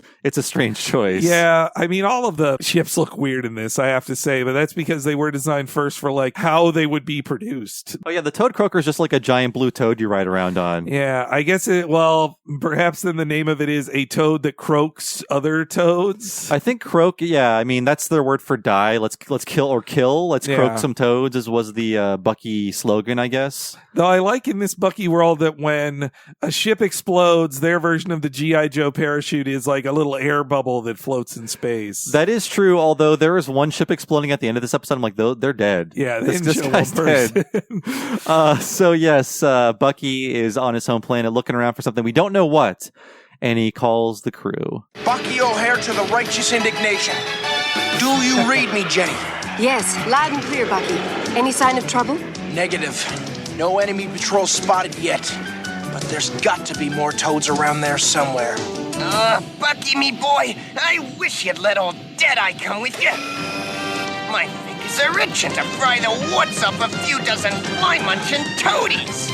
Sorry, Deadeye. This is one mission I have to do alone. That flea bag of a fur bag? Bag of a fur bag. You've gone and made me mad. So yes, toads emerge from the water and call him a flea bag of a fur bag. He should be mad at that uncreative slur against him. There's some weird like animal racism in this episode. I mean, in the series, it's just like, oh no, all toads are disgusting and bad. When it's established in episode 2, I feel kind of bad because like the toads were sort of living a Wall-E style lifestyle where like all of their needs are being met by appliances and computer technology. When the main AI running everything decided to brainwash them, so they're like sort of victims too. Yeah, well, okay, I want to really talk about this toad society here. Okay, go for it. They're America. Like, they're America in this thing. They are a cowed, hyper-capitalist, commercialist society that is using these people to run. Like, everything they love to do is watch television. Like, yeah, a lot of the jokes are like, look how bad their TV is. Yeah, and when they watch their TV, it's like, this is just in the first episode, the wart cream, which is a reverse acne commercial, like, give yourself more warts, you'll be hotter. Like, all these kind of jokes about how terrible their television is, and also they are the invading force to take over places to make more of the shit they consume. Like, that definitely feel like it is a statement about they have Nazi garb on them, but their society is much more American. I mean, it's a good statement now, but you can see how this could have been a product definitely of Reagan America, like the writing of these characters, especially. Yeah, I mean, I do think he's got a little bit of the edge of like a RoboCop of the commercial parodies in here. I mean, obviously they're not like as smart or as biting of satire, but they're putting it in a kid's show. But like the way they portray the toad society, when you say that they're also kind of nice to them, or they at least show they're victims too, or their leaders are driving them to this, that also feels like a way of saying like, well, we see America in these characters, so we need to take a little of the blame away from them and be like, oh, it's just Complex that's making them do this. They wouldn't do this. It went off the air because it was dangerously anti-American right after Operation Desert Storm. Yeah, you're right. All this anti-militarism and invasion, like, it looks bad after what we did. But it's interesting to see, like, this is a show about a war, but they still need violence because that's the way to win a war. So, like, the violence is very often clever or off screen. In this one, he basically, instead of, his thing shoots lasers, but he squishes the toads comically with his vehicle on top of the ship. Like, I mean, you can still crush someone to death, but it could be like a cartoon violence thing, so it's fine. And they give the old, like, ugh sound that they're not dead. And yeah, they often treat things with sound effects, so the violence doesn't seem that harsh. I love Deadeye in that clip going like, you should have brought me there. I'd shoot every one of them. I'd kill them all. Bucky was wrong to not take Deadeye with him, I think. I think, too, why I love Deadeye is because I think they basically just copied Howard the Duck's sneer. Like, he has the sneer on him. I could see that. Or actually, the same one that was on the duck friend of the Turtles, whose name is escaping me. I got him confused with this guy all the time. Okay. I thought they were in the same universe because of that, but I know you're talking like Ace Duck? Ace Duck, yeah. Who he was like a Top Gun kind of duck. Deadeye is their shooter. I like that everybody on the ship has specific jobs too. Like, it is a bit like more like the Starship Enterprise than the Star Wars ships. Though the gunner seat is totally out of the Millennium Falcon. Oh, for sure. And I want to say you brought up Howard the Duck, the artist for Bucky O'Hare, the comic. he eventually replaced the creator. So when Howard the Duck ended and the guy was fired, it became a magazine. Yes. And he was the artist for that magazine. Oh, wow. I didn't know Gold. Okay. So then Golden's, the line from Howard the Duck to Deadeye Duck is a very short one to draw. And it could be an homage, I think. I could see that. I mean, they were probably fans of Gerber, he blazed the trail for guys like Hama who left comic writing to do television commercial stuff like this for Ruby Spears and Hanna-Barbera. So Bucky's in trouble. The Righteous Indignation Love that name. It's a good name for a ship. They didn't get to make it, but I saw a prototype of it, like a mock-up for an ad with a kid holding it. It's huge. Yeah. It looked too big. That looked like the $100 toy. It's like, well, this is our Technodrome. It's the U.S. flag. Yeah. The G.I. Joe battle station thing. Yeah. Though, as far as being a good toy commercial, Bucky using the ship to squish the guys just like in the commercial, like that makes you go like, I want to buy that and squish my Toad toys. I want to break all my toys with this. So Jenny, they're all in trouble. Jenny decides to telepathically contact Willie DeWitt.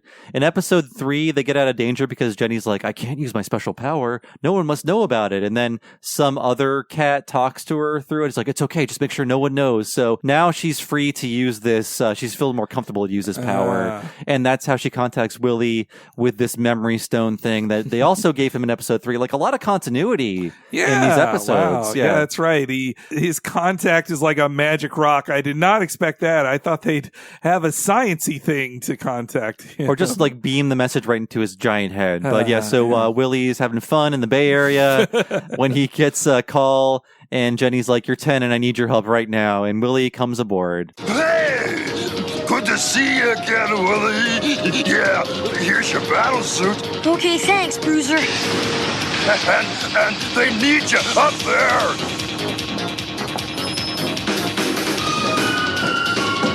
Jenny, what's going on? Where's Bucky? He's on Warren. He's consulting with his mentor. His mentor? Some mysterious teacher who taught him how to be a warrior. That's all Bucky would tell us. We've got to contact him. See if you can get that communications console working. Right, you got it. So yeah, Bucky went down to Warren to see his mentor, I guess? Yoda, basically. Yeah, who we don't see. The notes he gives him, I mean, that's where we had the opening sound of him like, I have to come here to free all my family. That's why I'm visiting my mentor on this planet. I guess it's, is that better than previously on Bucky O'Hare? Yeah, at the end of the first episode, they show you the entire next episode of like, next time on Bucky. They really do. If you're not here next Sunday at 10:30 in the morning, here's what you'll miss. I like the character Bruiser. I think he's a fun design of like the lunkhead on the ship, especially that he's the lunkhead who fixes things. I like that. At least Willie is not running around in like a shirt and jeans. He's wearing a battle armor that makes the stupid toads think he's a gorilla man. Yeah. He's like one of the Legion of Doom in this. Or I should say Baboon Man. Baboon Man. Hairless Baboon, I think they call him, or something like that. I wanted to see more interaction between him and Deadeye. That was always funny in the opening ones. Obviously, we want this to be the Deadeye show because I think too, like just Bucky's not interesting enough. No, one child really seems to like the Deadeye man. That's me turning the knob whenever Deadeye appears on the screen. That knob hard. So what's interesting in this is that like it feels like a budget thing where Bucky goes to visit his mentor, who we don't see for, I think, budget reasons, where it's like, listen, we've created these characters. Another one will cost more money. Does Bucky need to see this guy? Does the audience need to see him? Can Bucky hear him maybe? Because it's so odd. That's like, I'm here to see my mentor. And then you just see a shot of Bucky like looking in a cave that's glowing and somebody's talking to him and then he leaves. Yeah. Our guest on our recent live show, Jordan Morris, who he's written for animation a bunch, he talked about how it's like, please don't make up a new character. That's a lot of extra money. Can't a previously established person say this? I was thinking of that when I was watching this. I was like, they didn't want to or didn't have the time or budget or like bandwidth to create a new character design and create a new set for him or anything like that. Like this was a very cheap operation. They needed to make it as efficient as possible. Yeah, especially if his mentor is not going to be a toy. Why bother making a design of him? And then his mentor, say somewhat Asian accent, gives him a hint. It's a Yoda style hint from him where it's like it's masked in a riddle. And go ahead. Oh, I mean, though not that Yoda wasn't also heavily inspired by like stereotypes of the wise Asian master. Yeah, I mean, his eyes are very squinty when we first see him. But Bucky's master says, remember, it is easier to take a fortress from the inside by stealth than from the outside by force. And that is when essentially Bucky is captured on purpose because he immediately follows that advice. Which happens in every superhero movie now. Every villain gets captured in the middle of the movie and then frees themselves. I like that he gets captured twice on purpose in this episode. You know, I was feeling that was very redundant. I was like, why? Now it's time to get captured once again. After being freed by you guys, time to go to that planet and get captured. Like, feels like they added, like Christy Marx's script was 6 pages short, and they're like, well, we got to get him captured again here. We need to repeat this action. Make him look like Santa Claus. Hurry. Yeah. His colors are so wild. Like, yeah. In a way, I respect how crazy the colors are in the show. Another way, like, it hurts sometimes to look at. But yeah, these are colors that are designed just to be like the brightest toys you see in the aisle and gravitate towards. That's the only reason he is this green. You see a green rabbit, you're like, what the hell is that? I got to buy it. It's like a green head on top of a red and yellow costume. So it's like all these colors battling with your eyes. I mean, I feel bad for the colorists on this show, like how they had to, I think too, they're just backing the green paint truck up to the building. Yeah.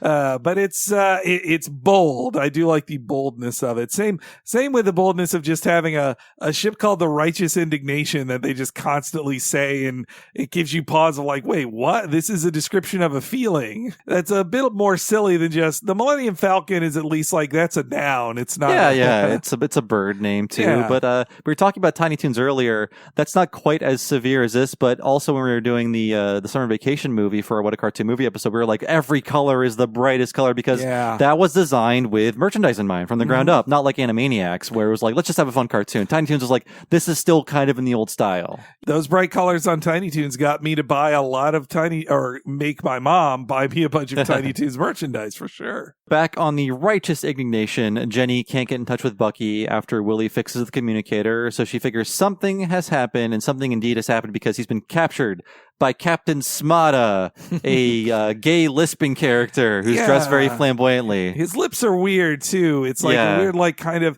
at first I thought, I was like, is he supposed to have like a mustache or something? It's like, there's a weird waviness to the top of his lip, but I think I was reading speculation about this on the Bucky O'Hare website. I think there's some sense there's like he's an effeminate character, which is why he has like a lisp, and he has got the big like cravat he's wearing. He's very fancy. So yeah. I mean, from old World War II movies, he does have the feel of the effeminate Nazi officer. It's just like, well, we've caught you now, Americana. I can see that. Yeah, it's not the healthiest trope, but it does come from an older place. No way. Yeah. They did not invent this. The gay Nazi idea. We get a brief scene of Bucky being taunted by Captain Smada, and finally we meet the Air Marshal and see some scenes of rabbit slavery. Attention all slaves! I said attention!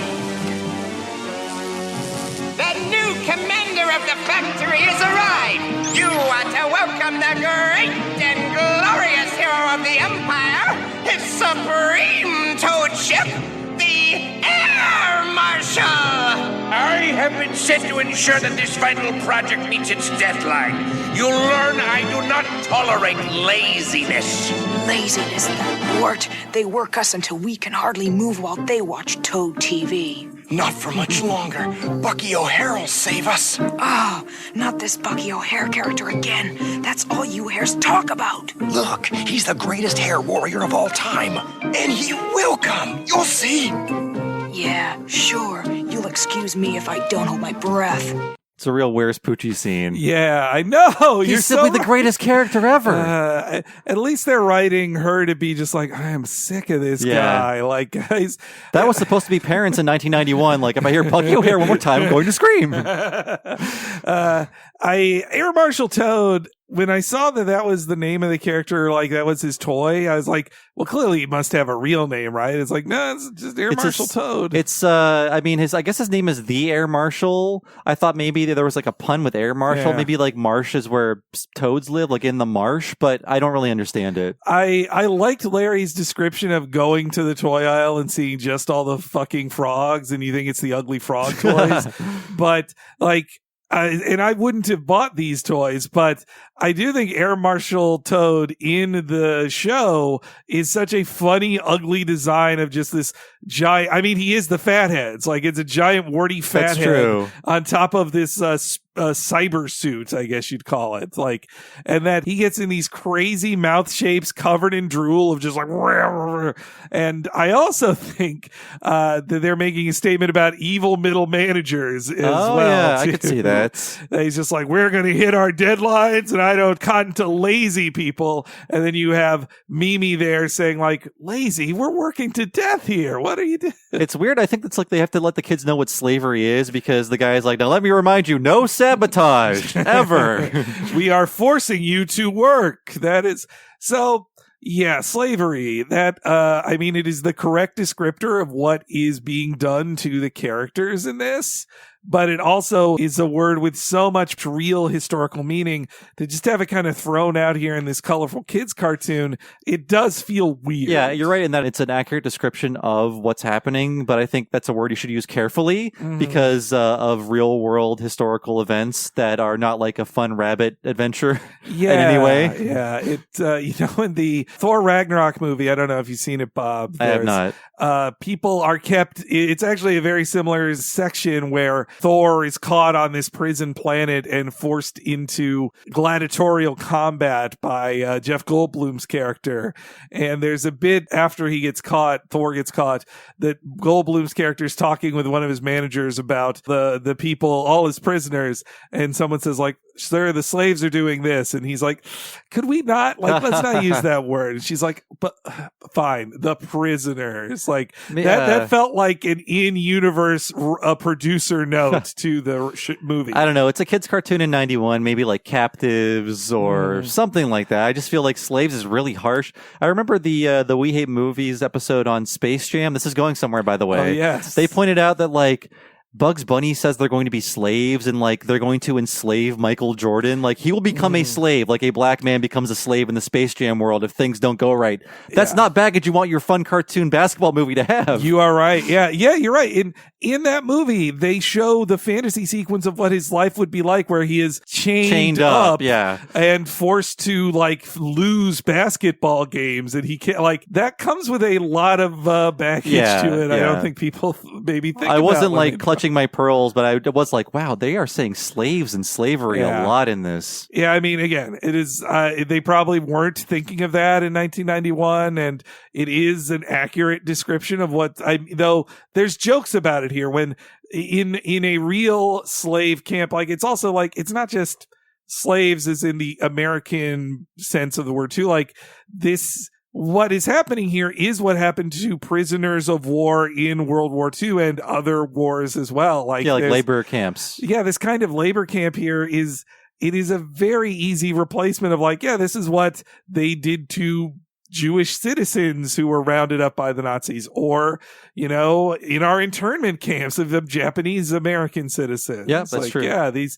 which definitely they are commenting on with this. When the frog characters have like basically the skull and bones of the SS on their shirts, like, this is what it's going to. So it does feel odd. That's all I wanted to say. I mean, about like, I don't think they would make things this close to Nazis now. I'm thinking of a cartoon that I really like, Ren and Stimpy, when Ren splits into Evil Ren and Apathy Ren. Evil Ren is a Nazi. Like, the last shot of him is like with the Nazi armband and everything. No swastika, but it's like Evil Ren is a Nazi. I forgot about that. Yes. Yeah. So yeah, we can't make Nazi jokes anymore for obvious reasons. But can we talk about Mimi LeFleur now? Yeah, so Mimi LeFleur, the leader of the resistance within this slave revolt here. What about her? Yeah, well, I mean, first off, total smoke show. Yeah, well, it's nice that they let her keep her makeup in prison. prison.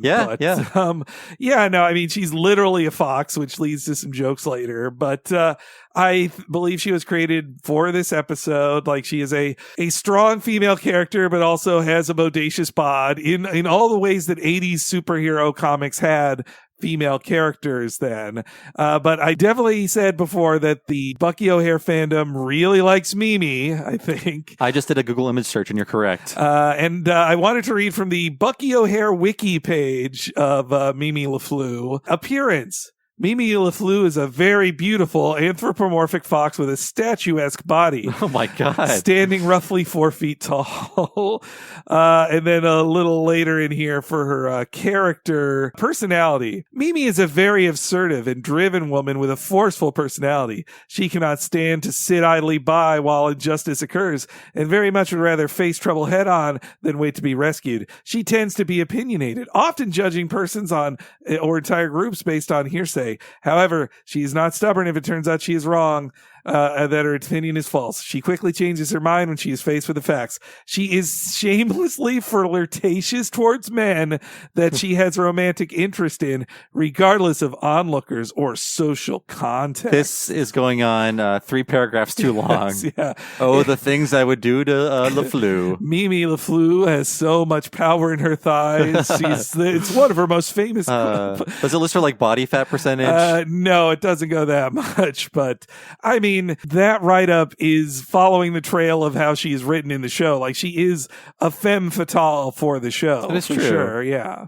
And so up next, so we have the we meet Air Marshal, we meet the slaves, and then we see a scene of Smada doing like a Skype call to the Air Marshal saying, "We've got Bucky O'Hare, finally, we've got him." And Air Marshal, like, "You bring him to me. I'm in Kiliar in the Minotaur sector or whatever." So Bucky's like, Kiliar, eh? I like what I hear. I like that. He learned his stuff. Like, I wish, it's funny, it reminds me of the third act of Django Unchained also, in that they're like, "We finally caught you, Django. And now we're going to send you to, instead of just killing you, right, when we have you here, we're going to work you to death in this horrible place." Like, so that's their plan with Bucky. They should just shoot him in the face the second they catch him. Yeah. And so they bring him to the slave camp on Kiliar. Air Marshal like proudly announced, like, "We have Bucky O'Hare here." And all the slaves have their spirits broken even more. Like, "We've captured your war hero. The man you thought would save you is now going to be working alongside of you in this camp." That is one of the most, like, tonally weird moments in this, of just like, here's all your cute, silly animals, but they're also prisoners of war, heartbroken that they're like, "Our last bit of hope is gone." No. Don't worry, we have some more jokes coming soon, kids. And of course, Mimi is very smug about all this. She's like, "See, I told you Bucky wouldn't save us. We have to fight for ourselves." I like that she is like, we can't depend on anybody but ourselves. And also, I think it has a feminist point to make in that she is trying to be the leader here, but all these guys are like, "Well, look, I know you're trying to lead us, but you're not as cool as this dude we've never met. Like, that guy's pretty awesome." What show are we in again? It's not Mimi LaFleur in the Toad Wars. They don't even say her name until the third act, though. Yeah. Like, that. If we're talking about branding, that's bad branding. All of my notes until that act say the Fox Lady. Yeah, I Googled her before. I was like, I can't wait for them to say her name. Who is this character? And then I started writing it down. So now that Bucky is captured, she decides to go on a little stealth mission to find out what they're working on. There's a fun little scene of her sneaking around and nicely getting a very concise printout from the Toad's computers about what they're working on. I like that. I also like that the Toads are so easily distractible. Like, it feels a little Hogan's Heroes, of these, like, the bumbling fascists of like, well, they're not so scary. They can't stop watching television, these dopes. Duh. I mean, that's a more fun way to put fascists in your show than just like, well, yeah, they had these jackbooted thugs will kill us all. The end. Like, that's not very fun. But real. It's real. True. For sure. I imagine the people of this era did, grow up watching Hogan's Heroes and probably were drawing stuff from it. Like, how do we make this horror funny in some way? How do we defang it just a little bit while still working with the themes of World War II? So after getting this printout, they find out, all the slaves, what exactly they're working on. I got it, but it's nothing I've ever seen before. Any idea what it is? It's a climate converter. That's what they use to turn our entire world into a sticky, icky, slimy, grungy, mucky swamp. Shh! We must destroy it. Follow my lead, boys. I have a plan. Captain Smada, Why was I not informed of the capture of Bucky O'Hare? Complex, but you are the master. You know all. I assumed. You assume too much. Put Bucky O'Hare in your fastest transport and send him back here. Yes, we have a score to settle with that repulsive rodent. Oh, I hear and I obey. So yes, it's weird how Bucky just gets sent back and forth in this show, in this episode. Yeah, it's a lot of just moving Bucky around. Like, well, Bucky's here now. Now move him back. Complex, man. Now I just hear Robotnik in there. Yeah, that's him. Long John Baldry. Complex, the AI running the society. I think Hama took a little inspiration from his Marvel Comics days, because in the Avengers comic there is the alien world of the Kree. That they are also a galaxy conquering federation, and their leader is an AI that controls everything. It's just a giant head that bosses them around. So it reminded me of the supreme intelligence of the Kree homeworld. If you play the arcade game, you can see them take down Complex. He's the last boss. That's exactly who the last boss should be. Yeah, that's smart thing. Man, I should have looked up a long play of these, but I'm going to check that out. If nothing else, I love seeing arcade computer graphics imitating animated drawings. It's very cool. It's a very good looking game. So yes, they find out they're working on a climate converter. Bucky is sent back to where he was captured, and Jenny, on the righteous indignation, basically intercepts the message that Bucky is going to be transported back and demands Willie throw the engines into full power. You have Mimi right before this, and then you have Jenny just like being the leader, the unquestioned leader. She's like, you guys go here, we're going to do this. And there's not even a moment of like, say, Deadeye going like, what's this gal want me to do or whatever. None of that. Like, she is respected as an equal, or not even as an equal, as their superior in this military chain of command. I guess that's what makes it a better version of the toy commercial show, in that occasionally, like, okay, the girl character gets one episode. Let her do something. But usually she's like, she will stay back at home, which she kind of is in this, but she's still taking charge. But here we have two strong female characters, Jenny and Mimi. Yeah. And they're both smoking hot. Yeah. And of course, though, they have to be put into romantic contest eventually. Yeah, they have to fight over that man. No two strong women can be friends with each other. They would obviously only hate each other. Hey, a woman wrote this. That's what she's saying. No, I think I would assume Christy Marks got that as a note from somebody who was just like, yes, this is how they want women to be written. Set up the love triangle in this episode. Yeah, though, they want to have all these like jokes about watching the tone. It just goes in and out of this like giant space action, and then them going like, this is a climate converter. Like, this is about how the horrors of climate change now. Like, they're not talking about the atomic bomb is what they fear. They fear of like, you're going to destroy our environment. Like, yeah, I think they tried to like write a joke in where the guy was describing what they did to his homeworld, but it's like, this isn't funny. It's awful. They destroyed a planet. He's like, I left to live in slimy poop land now. is the amount of descriptors did make it sound like, well, this is a joke, I guess. Yeah, but I feel like there's like, oh, we need a joke here. Can you have him be a little silly with his description of Warren? Yeah, instead it really is like, oh, you're describing the destruction of a planet's environment. It's 1991. We're actually kind of worried about that right now. So we're back in the slave zone, and the sabotage begins with just them throwing a few wrenches into the works. That's all it takes. And the Toads immediately catch the culprits and send them into the torture room. So it's Mimi and the two other characters we see with her, who I believe are unnamed. We have one is named Larry, I think. There is Larry. Named, probably left after Larry Hama, I'm guessing, right? Oh, totally. Yeah, I just got that now. Right. Yeah. They get captured. I think this is showing why they need Bucky, and it's like, look, they're doing well, but they need everybody to work together, and Bucky can be the inspiration. But it is another just downer of like, oh, here's your fun mammal characters. They're talking about how much they hate these toads. Now they're going to be captured and tortured. I guess torture. That's another word that's like feels heavier to me than when I would have seen this when I was 9. Now that we're more so familiar with torture, like take them to the torture room is like, ooh, this is not good. I feel like you couldn't do this now in a kid's show. I think, even if it's a silly joke about what torture is in this world, it seems very extreme for this kind of show. Yeah, I mean, I also think in the 90s you could do a torture joke because it's like, well, we're talking about people who aren't America.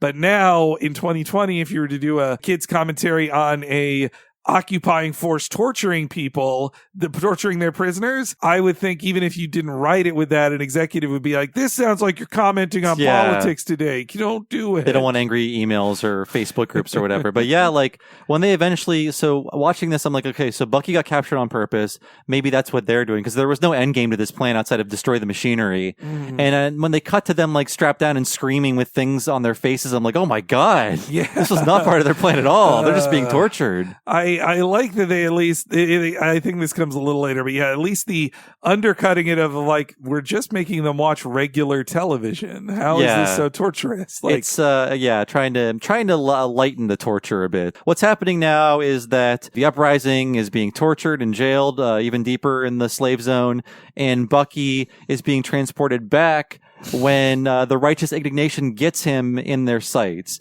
and they essentially blast the ship, and Bucky's able to break loose from his guards. Now, like, they just shot it a little bit so it wouldn't kill Bucky. But they almost kill him. To the righteous indignation, hold your fire, you're burning fur here! Bucky, that you? We thought you were captured. Just hanging out a little with the toads. Needed to get some information. And now I think I understand what my mentor meant when he said it's easier to take a fortress from the inside by stealth than from the outside by force. But how can we get inside Fortress? We can't. But old Angus McChump can. Who? Angus McChump. They're right to have that reaction to Angus McChump. Like, this character that you're going to play has a name? My OC, do not steal, Angus McChump. It's a fun voice, I'll say, when we meet him as Angus. I think the character of Angus McChump is the most deepening of Bucky we get in this, of like, he's just such a regular dude. Like in the first episode I watched, he's just like, you need to save my planet. I'm going to fight. I'll fight forever.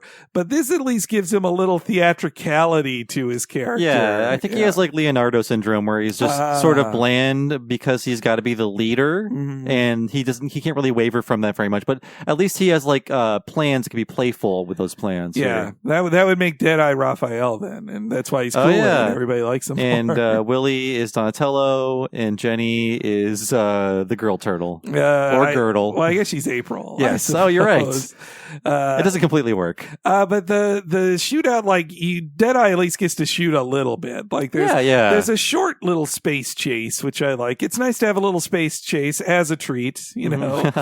Well, another thing that felt like the World War II kind of roots of it is the way he goes like, hey, negative, you're burning fur here. Like, that feels like how you'd see in a, World War I Allied propaganda of like, aren't our cool, strong troops so interesting? They have all these like idioms they say to each other, or all these like code words. He's not like screaming and shaking and worried about exploding in space. Yeah, I just love his like, you're burning fur here is his coded way of saying, I am on this ship, stop shooting at me.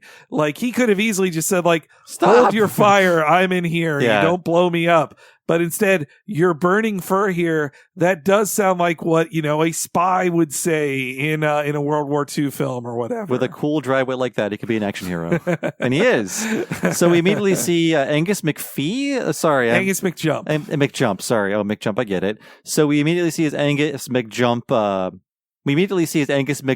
plan, where he goes back to Warren, where he was captured initially, and basically makes himself visible to the Toads who chase him. And he's like, what are you going to do to me? Whatever you do, don't send me to the slave zone. It's like, we'll send you to the slave zone then. It's the biggest like put on in the world, but the Toads are stupid. So. I mean, when you've got a rabbit character doing this, it's hard not to think of Song of the South with this. I was thinking of Bugs Bunny, like dressing up in costumes. Yeah, something you're like right. That. Yeah, I mean, it's all they both come from a similar trickster background, but definitely it's like anything but that. That made me think of like anywhere but the Briar Patch. I said, let me have it. Like one of those things. But yes, so Bucky is immediately captured again, but as a different character. And then we cut to the torture room where the slaves have these VR things strapped to their eyes. We find out they're watching Toad TV. They sound like they're suffering. All we're doing is inputting Toad TV directly to their brains, ears, and eyes. I wonder what's on. Yes, it's two papers in one. A wallpaper and a flypaper. Now you can brighten up your kitchen. And have lunch at the same time.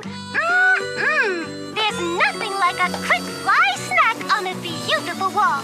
And remember, it comes in 5 enchanting decorated colors and flavors. The usual high standard at Toad TV. Maybe other species simply aren't ready for our superior cultural standards. Fresh! Fresh! It isn't fair! He was my slave! Mine! God, I feel so old saying this, but like this is so noisy. It's really so noisy. When I was coming here, I was thinking of like the Calvin and Hobbes cartoons where the TV is like jumping off the ground and there are like stars and sparks shooting out of it. This is what that reminds me of. Like parents of the era were like walking by this like, I have a headache. I could definitely see this torturing Bill Watterson, this exact cartoon on the TV, and also why he never wanted Calvin and Hobbes to become a cartoon. There's all these weird tonal shifts that I'm noticing where it's just like there's kind of self-aware parodies of culture, American culture, consumerist culture. Also, we have the "I'll get you, Bucky," and then we have "Hello, slaves. Welcome to Slave Town. You're slaves forever. I've destroyed your planet." It's like all of these different tones up and down. It's a lot. It's a lot to take in. This section here, the torture section, I think is my favorite bit of the episode because me too. That's why I got the clip. Yeah, I mean, one, it does remind me of how much like torture and screaming we had to hear in the G.I. Joe episode. Oh, yeah. Oh, my God, yeah. By comparison, this is quiet. But that guy had like 30 nervous breakdowns in that episode. What are you doing? It melted! Sorry, I don't want to put that back in your the ears, listeners. But also, like, the commercial they watch is such a RoboCop thing. Like, I could see being directly influenced by it. And then I think it is, again, another commentary on American culture of just like our superior cultural standards of just the feeling, I think even then was like America makes low art and the rest of the world makes high art. And like useless products that no one needs. I mean, maybe, you know what? Maybe this is the French who working on this. They're going like, American stuff sucks. It's destroying it. Like Euro Disney was controversial in France for the same reason of just like, and yet they are paying for the same cartoon they're commenting on. And yet this cartoon is made to sell useless things. Yeah, what a society this is, eh? But yeah, I think it's a really weird thing that this show wants to have its cake and eat it too, of like, we are showing how annoying commercials are and how it's literally torture to experience a commercial on a toy commercial show. Yeah, like, it's crazy. They're having fun, but it's also like a weird contradiction. Yeah. But yeah, so he was my slave. I don't like that. So it turns out like Bucky O'Hare ended up screwing the slaves over because it's like because he escaped.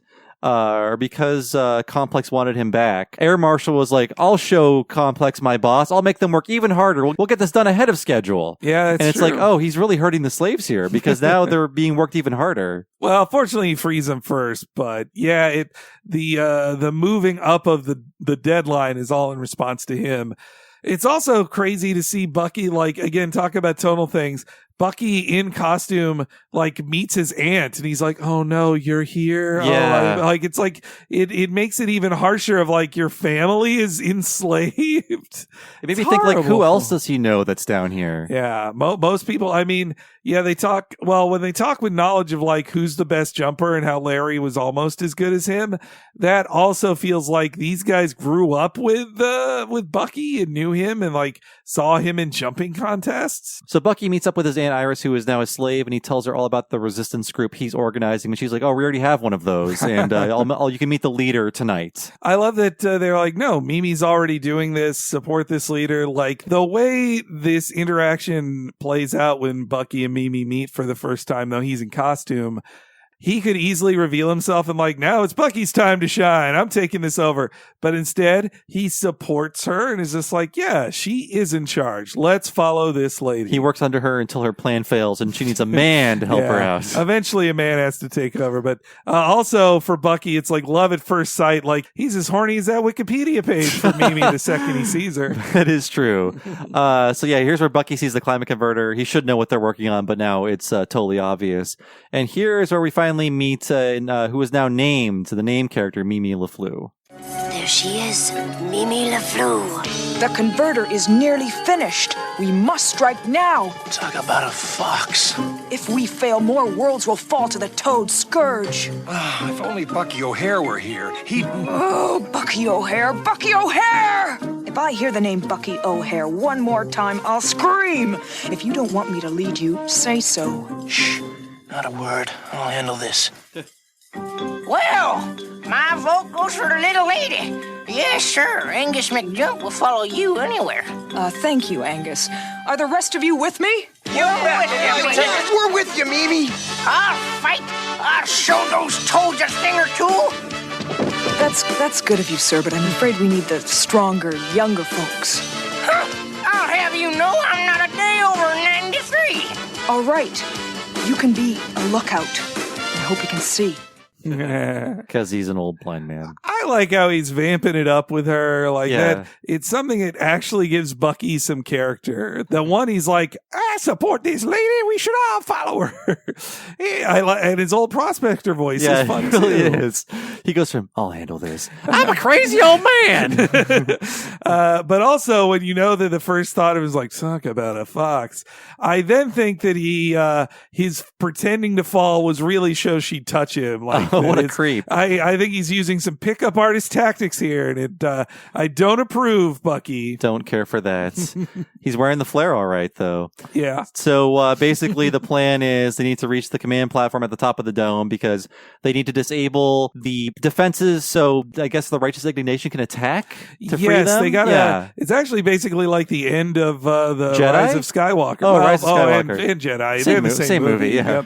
Yep. Yeah, but they do have to shut down the defenses from the inside. And I mean, they know the climate converter is going to do a lot of bad shit too, so they got to. But were this the comics, I wonder if Mimi would just be like shooting every single toad she sees the second she gets that gun. I would hope so. But yeah, their plan also involves Larry, who says he's a really great jumper, jumping to where he needs to be to turn off the defenses. And Larry really overpromised. He really think. did. Yeah. Larry sucks. Well, everybody was looking at him. He's like, okay, sure, I can do it. I can jump pretty far.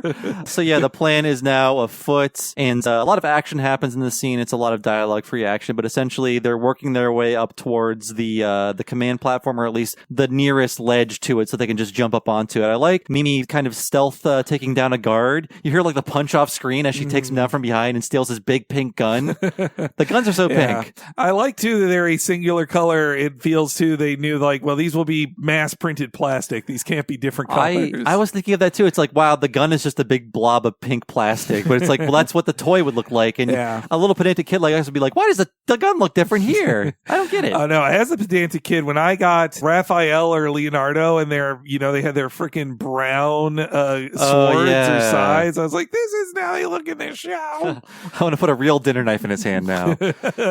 You made me do this, Galoob. It's because of you guys. So as all this is happening, the Toads realize what's going on, and some of the slaves are missing, and it's Larry's chance to jump up to that platform, but he's getting cold feet, and the Toads are closing in on them, and this is when Bucky finally reveals himself. Oh, try! Forget it, kid. You'd never make it. I'll go. I told you to stay below. Sorry, Foxy Lady. I'm not too good at taking orders. There was a very underplayed gasp. There was like, oh. Yeah. It should have been like, what? Yeah, instead, it feels like a hornier gasp, I gotta say. Yeah, everything is so loud. That side's just like, yeah, the way everything's played so big, but not that. This is one of those like animation really executed poorly here. It's supposed to be the gasps come the second he takes his mask off, but like he says sorry about that, and he fully takes off his outfit and is then Bucky, and that's when they go like, it's Bucky. Like the second he takes his eye patch off, they should know that's Bucky. Those animals have small brains, not like us. It takes a while. And I do like that he went there because he knew how good a jumper Larry is, and not good enough. He'd only be jumping to his death. So he only reveals himself at the last second of like, you'd never make it, loser. Only I am here can make that jump, motherfucker. And Foxy's mine. I like that he sexistly says, sorry, Foxy Lady, I'm too good. I'm not good at taking orders. And at first I was bothered, like, that's sexist of Bucky, but they actually do follow up on it in the episode. That is true. And finally, Bucky O'Hare makes it to the command platform. If it isn't my old friend, the Air Marshal. Pardon me for dropping in unannounced, but I've got a factory to shut down. You dirty rat! Hair! Me too! Hairs of Warren, I've come to set you free. We ain't got no use! Our guns have been deactivated! It's Bucky! Bucky O'Hare! And he's magnificent. Ooh. Me likey. Yeah. Mimi's seen all she needs to see. Yeah. It's funny, the second she sees him, she's just like, oh, I thought he was being all built up, but he's everything and more. But then again, Bucky is a really bad shot. He should have been able to get a headshot on the Air Marshal that when he like misses like 4 times. Yeah, they have real like stormtrooper aim in this because no one can actually get hit by a laser. You know, that's one of my favorite puns in the character names is that the stormtroopers are storm toad troopers, not toad stormtroopers, but storm toad troopers. Okay. Which, like, a storm toad is a type of toad, I believe. So it's a pun. It's an extra pun. I didn't even get that until now. That's interesting. Okay. We're learning all about different kinds of toads today on What a Cartoon. So yes, the dome opens, the slaves start revolting, and up in the ship, Jenny notices that the defenses are down, so she brings the ship in. All the rabbits are celebrating on the in the slave zone. I assume they're just murdering toads left and right. Yes, They're just like piles of toads around, aren't there? It's frog leg time. Like, no, I mean they aren't actually killing them. They're maybe holding them hostage or something. But yeah, I wish they were executing their prison guards. That's what they should do. And we get Mimi saying, just never call me Foxy. Yeah, I like that. I like that she got to take that moment there. Although there's also like a kind of one more like chilling moment of reminding me of real things is when the Air Marshal's like, give up or I'll blow up the place. Sir, there's toads in there. Oh, yeah. I don't care. Let's hear that. So the Air Marshal is back, and they decide to use the climate device against him. I wonder if... Now hear this, you despicable furballs! You haven't escaped me yet. Unless you surrender and return to your slave pits, I will blow up this entire factory! But Air Marshal, sir! There are toads in there, too! Rats is in there! A small sacrifice, but why worry? The mammals have no choice but to surrender! I hope... He must have the whole factory lined with explosives. We'll never get out of here. Oh, he's beaten us. Not that easy. Willie, whip up a little surprise for our toad friends. No problem, Bucky. I repeat, move into the slave pits at once! I am losing my patience! Okay, hit the power.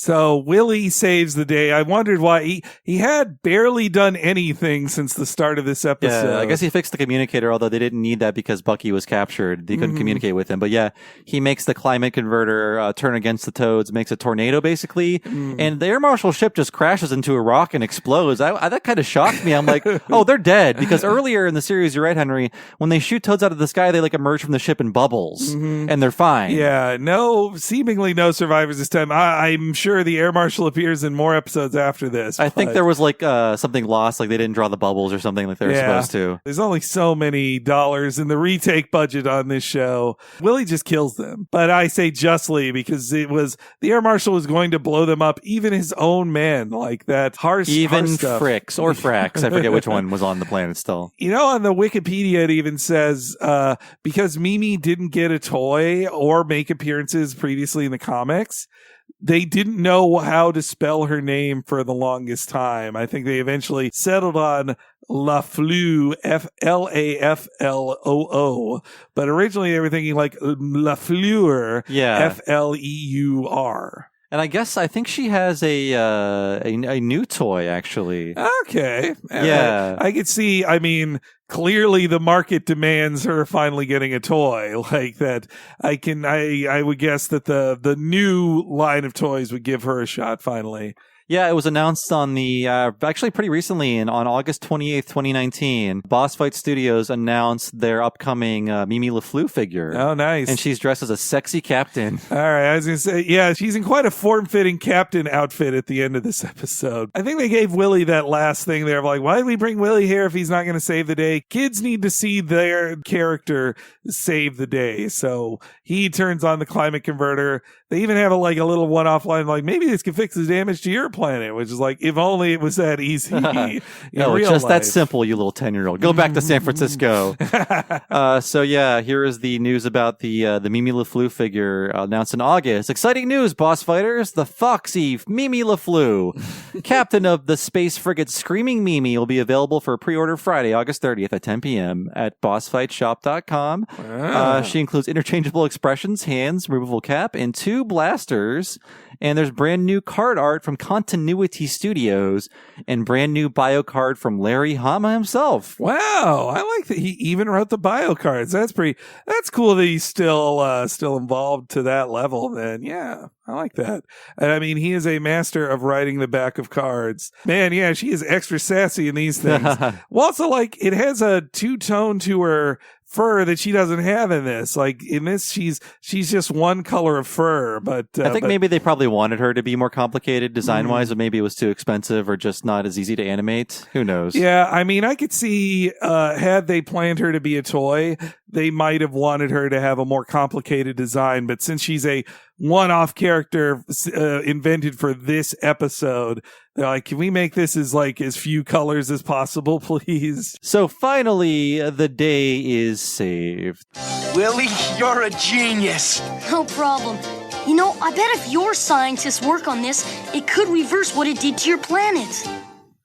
The United Animal Security Council names you captain of this new frigate. Congratulations, Captain LeFleur. I can't thank you enough. Thank Bucky O'Hare. It was his idea. I will. Ooh. In my own way. In bed. Some people have no sense of propriety. Me humble android ask name of new starship? The Screaming Mimi. The last line of dialogue in that episode. Yeah, that ending to me felt like somebody said, wait, we got to name this toy. If think that her ship could be a toy later, what's it called? The Screaming Mimi. Cool. The end, there. But yeah, also Jenny is really pissed off that it's such an instant anime moment of the main girl mad at her rival being more forward with the lead character of it. You know, I've seen that in a million animes. They instantly have to create a love triangle. Jenny cannot be friends with Mimi. No, they have to hate each other. And I knew I heard that term before, and apparently it's a nickname for a piece of German World War II rocket artillery. So, okay. Because I guess you would hear them whistling before they blew you up. That makes sense. I only knew it as the name of a super villain in Marvel Comics from the 80s. Songbird? Well. Is that it? She would become Songbird, the leader of the Thunderbolts, when she turned into a good guy and would later join the Avengers. But her original name, yes, was Screaming Mimi. Obviously, Songbird, though, she had a much cooler design and outfit and everything. Interesting. But yeah, her I will in my own way. It's that's very unprofessional, Mimi. You're both members of the military now. You can't be doing this. Eyes on the prize. You got to free all the slaves first. Come on. Yeah. Also, if people are already doubting her aptitude at being a leader, kissing a man who got you the job is instantly going to make you lose all credibility you have with your soldiers. Yeah, not a good move for LeFleur there. Yeah, but as her Wikipedia page says, though, she doesn't care about social mores. She feels, but she does tell him, "Never call me Foxy Lady again." I like that she at least does that. Mm-hmm. She's assertive. I like that in a woman.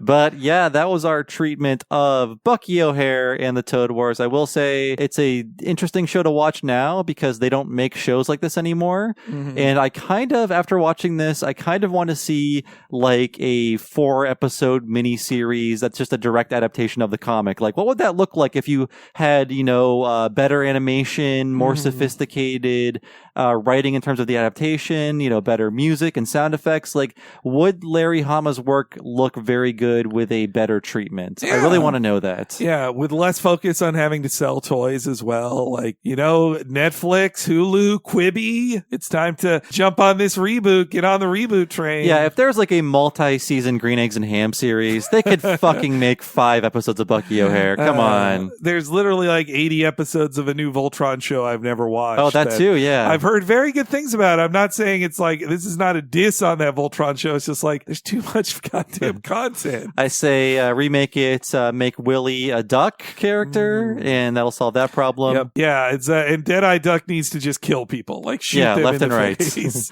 Hyper gritty reboot. This was an interesting travel back in time. It's always fun for me to engage with these shows when I have no nostalgia for them, because the ones I have nostalgia for, when I watch Transformers, which is no less of a bald-faced commercial as Bucky O'Hare is, I have nostalgia for Transformers, so I can be like, but I still like Transformers a lot.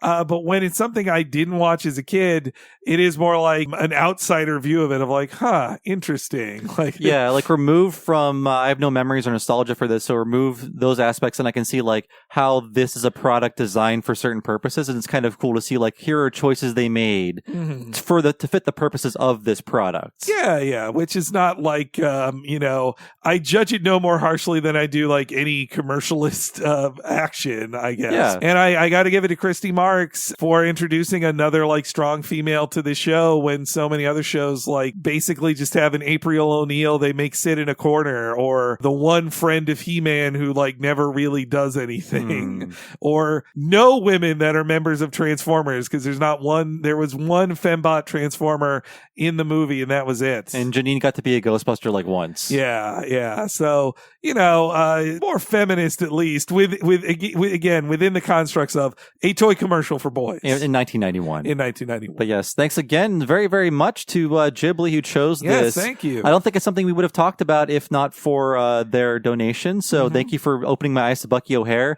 I can now tell people at parties all about Bucky O'Hare because it's one new thing I learned. There was one bit of trivia I wanted to say before somebody puts it in the comments, so we forgot it. In Canada, it's called Bucky O'Hare and the Toad Menace because they thought war was too harsh of a word. And they were right. To be in a kid's cartoon. Those darn Canucks. But yes, thanks again to Ghibli for supporting us and being a high-level patron. And if you would like to support us as well and get every episode 1 week ahead of time and ad-free, please head on over to patreon.com/Talking Simpsons. There you will find the Talking Simpsons Network, which supports all of our shows. And if you sign up at the $5 level, you get those advanced episodes, but also you'll get access to everything behind that paywall. That includes over 100 bonus podcasts that you have not heard if you're not on the Patreon. And our most recent set of bonus podcasts was Talking Futurama Season 2, Part 1. 10 new episodes of Talking Futurama, and there will be 2 new miniseries coming at you in 2020 and many more bonuses on top of that. So please head on over to patreon.com/Talking Simpsons to check it out and sign up at the $5 level. And Henry, if people want to sign up at the $10 level, what will they get? An extra long podcast every month is what I hear. That is correct, Bob. For $10 and up Patreon subscribers, you get all of that $5 stuff, and in addition, our monthly full What a Cartoon Movie podcast. Next week's episode will be a lengthy preview of that, but only for $10 and up Patreon subscribers do you get the full What a Cartoon Movie, which is the Animatrix for this month in January. The anime anthology film set in the world of the Matrix. And last month's was The Iron Giant, a true American classic of 1999. You can hear us talk about that for over 4 hours and a ton more, the entire back catalog, if you are a $10 and up subscriber at patreon.com/Talking Simpsons. I've been one of your hosts, Bob Mackey. You can find me on Twitter as Bob Servo. My other podcast is Retronauts, a classic gaming podcast, every Monday and occasionally on Friday. Check us out at retronauts.com. It's a classic gaming podcast. If you played a video game in your life before, I'm sure you will enjoy some episodes. Henry, what about you? You should do a Bucky O'Hare one now. I was thinking about it, actually. So who knows if that'll be happening in the future. But you should follow me on Twitter at HENEREYJ YG. Anytime new stuff happens with our Patreon, with our podcasts, with our live shows for Talking Simpsons like we just did, I am sure to tweet about it there, so you need to keep up with me. Also, the Talking Simpsons Network has its own Twitter account you should definitely be following if you still aren't. That's at Talk Simpsons Pod. Anytime new stuff happens, it's tweeted on there too. So please, one more time on Twitter, follow at HENEREYG and at Talk Simpsons Pod. Thank you so much for joining us, folks. We'll see you next week for our extended preview of the What a Cartoon Movie episode 4, The Animatrix. And we will see you then.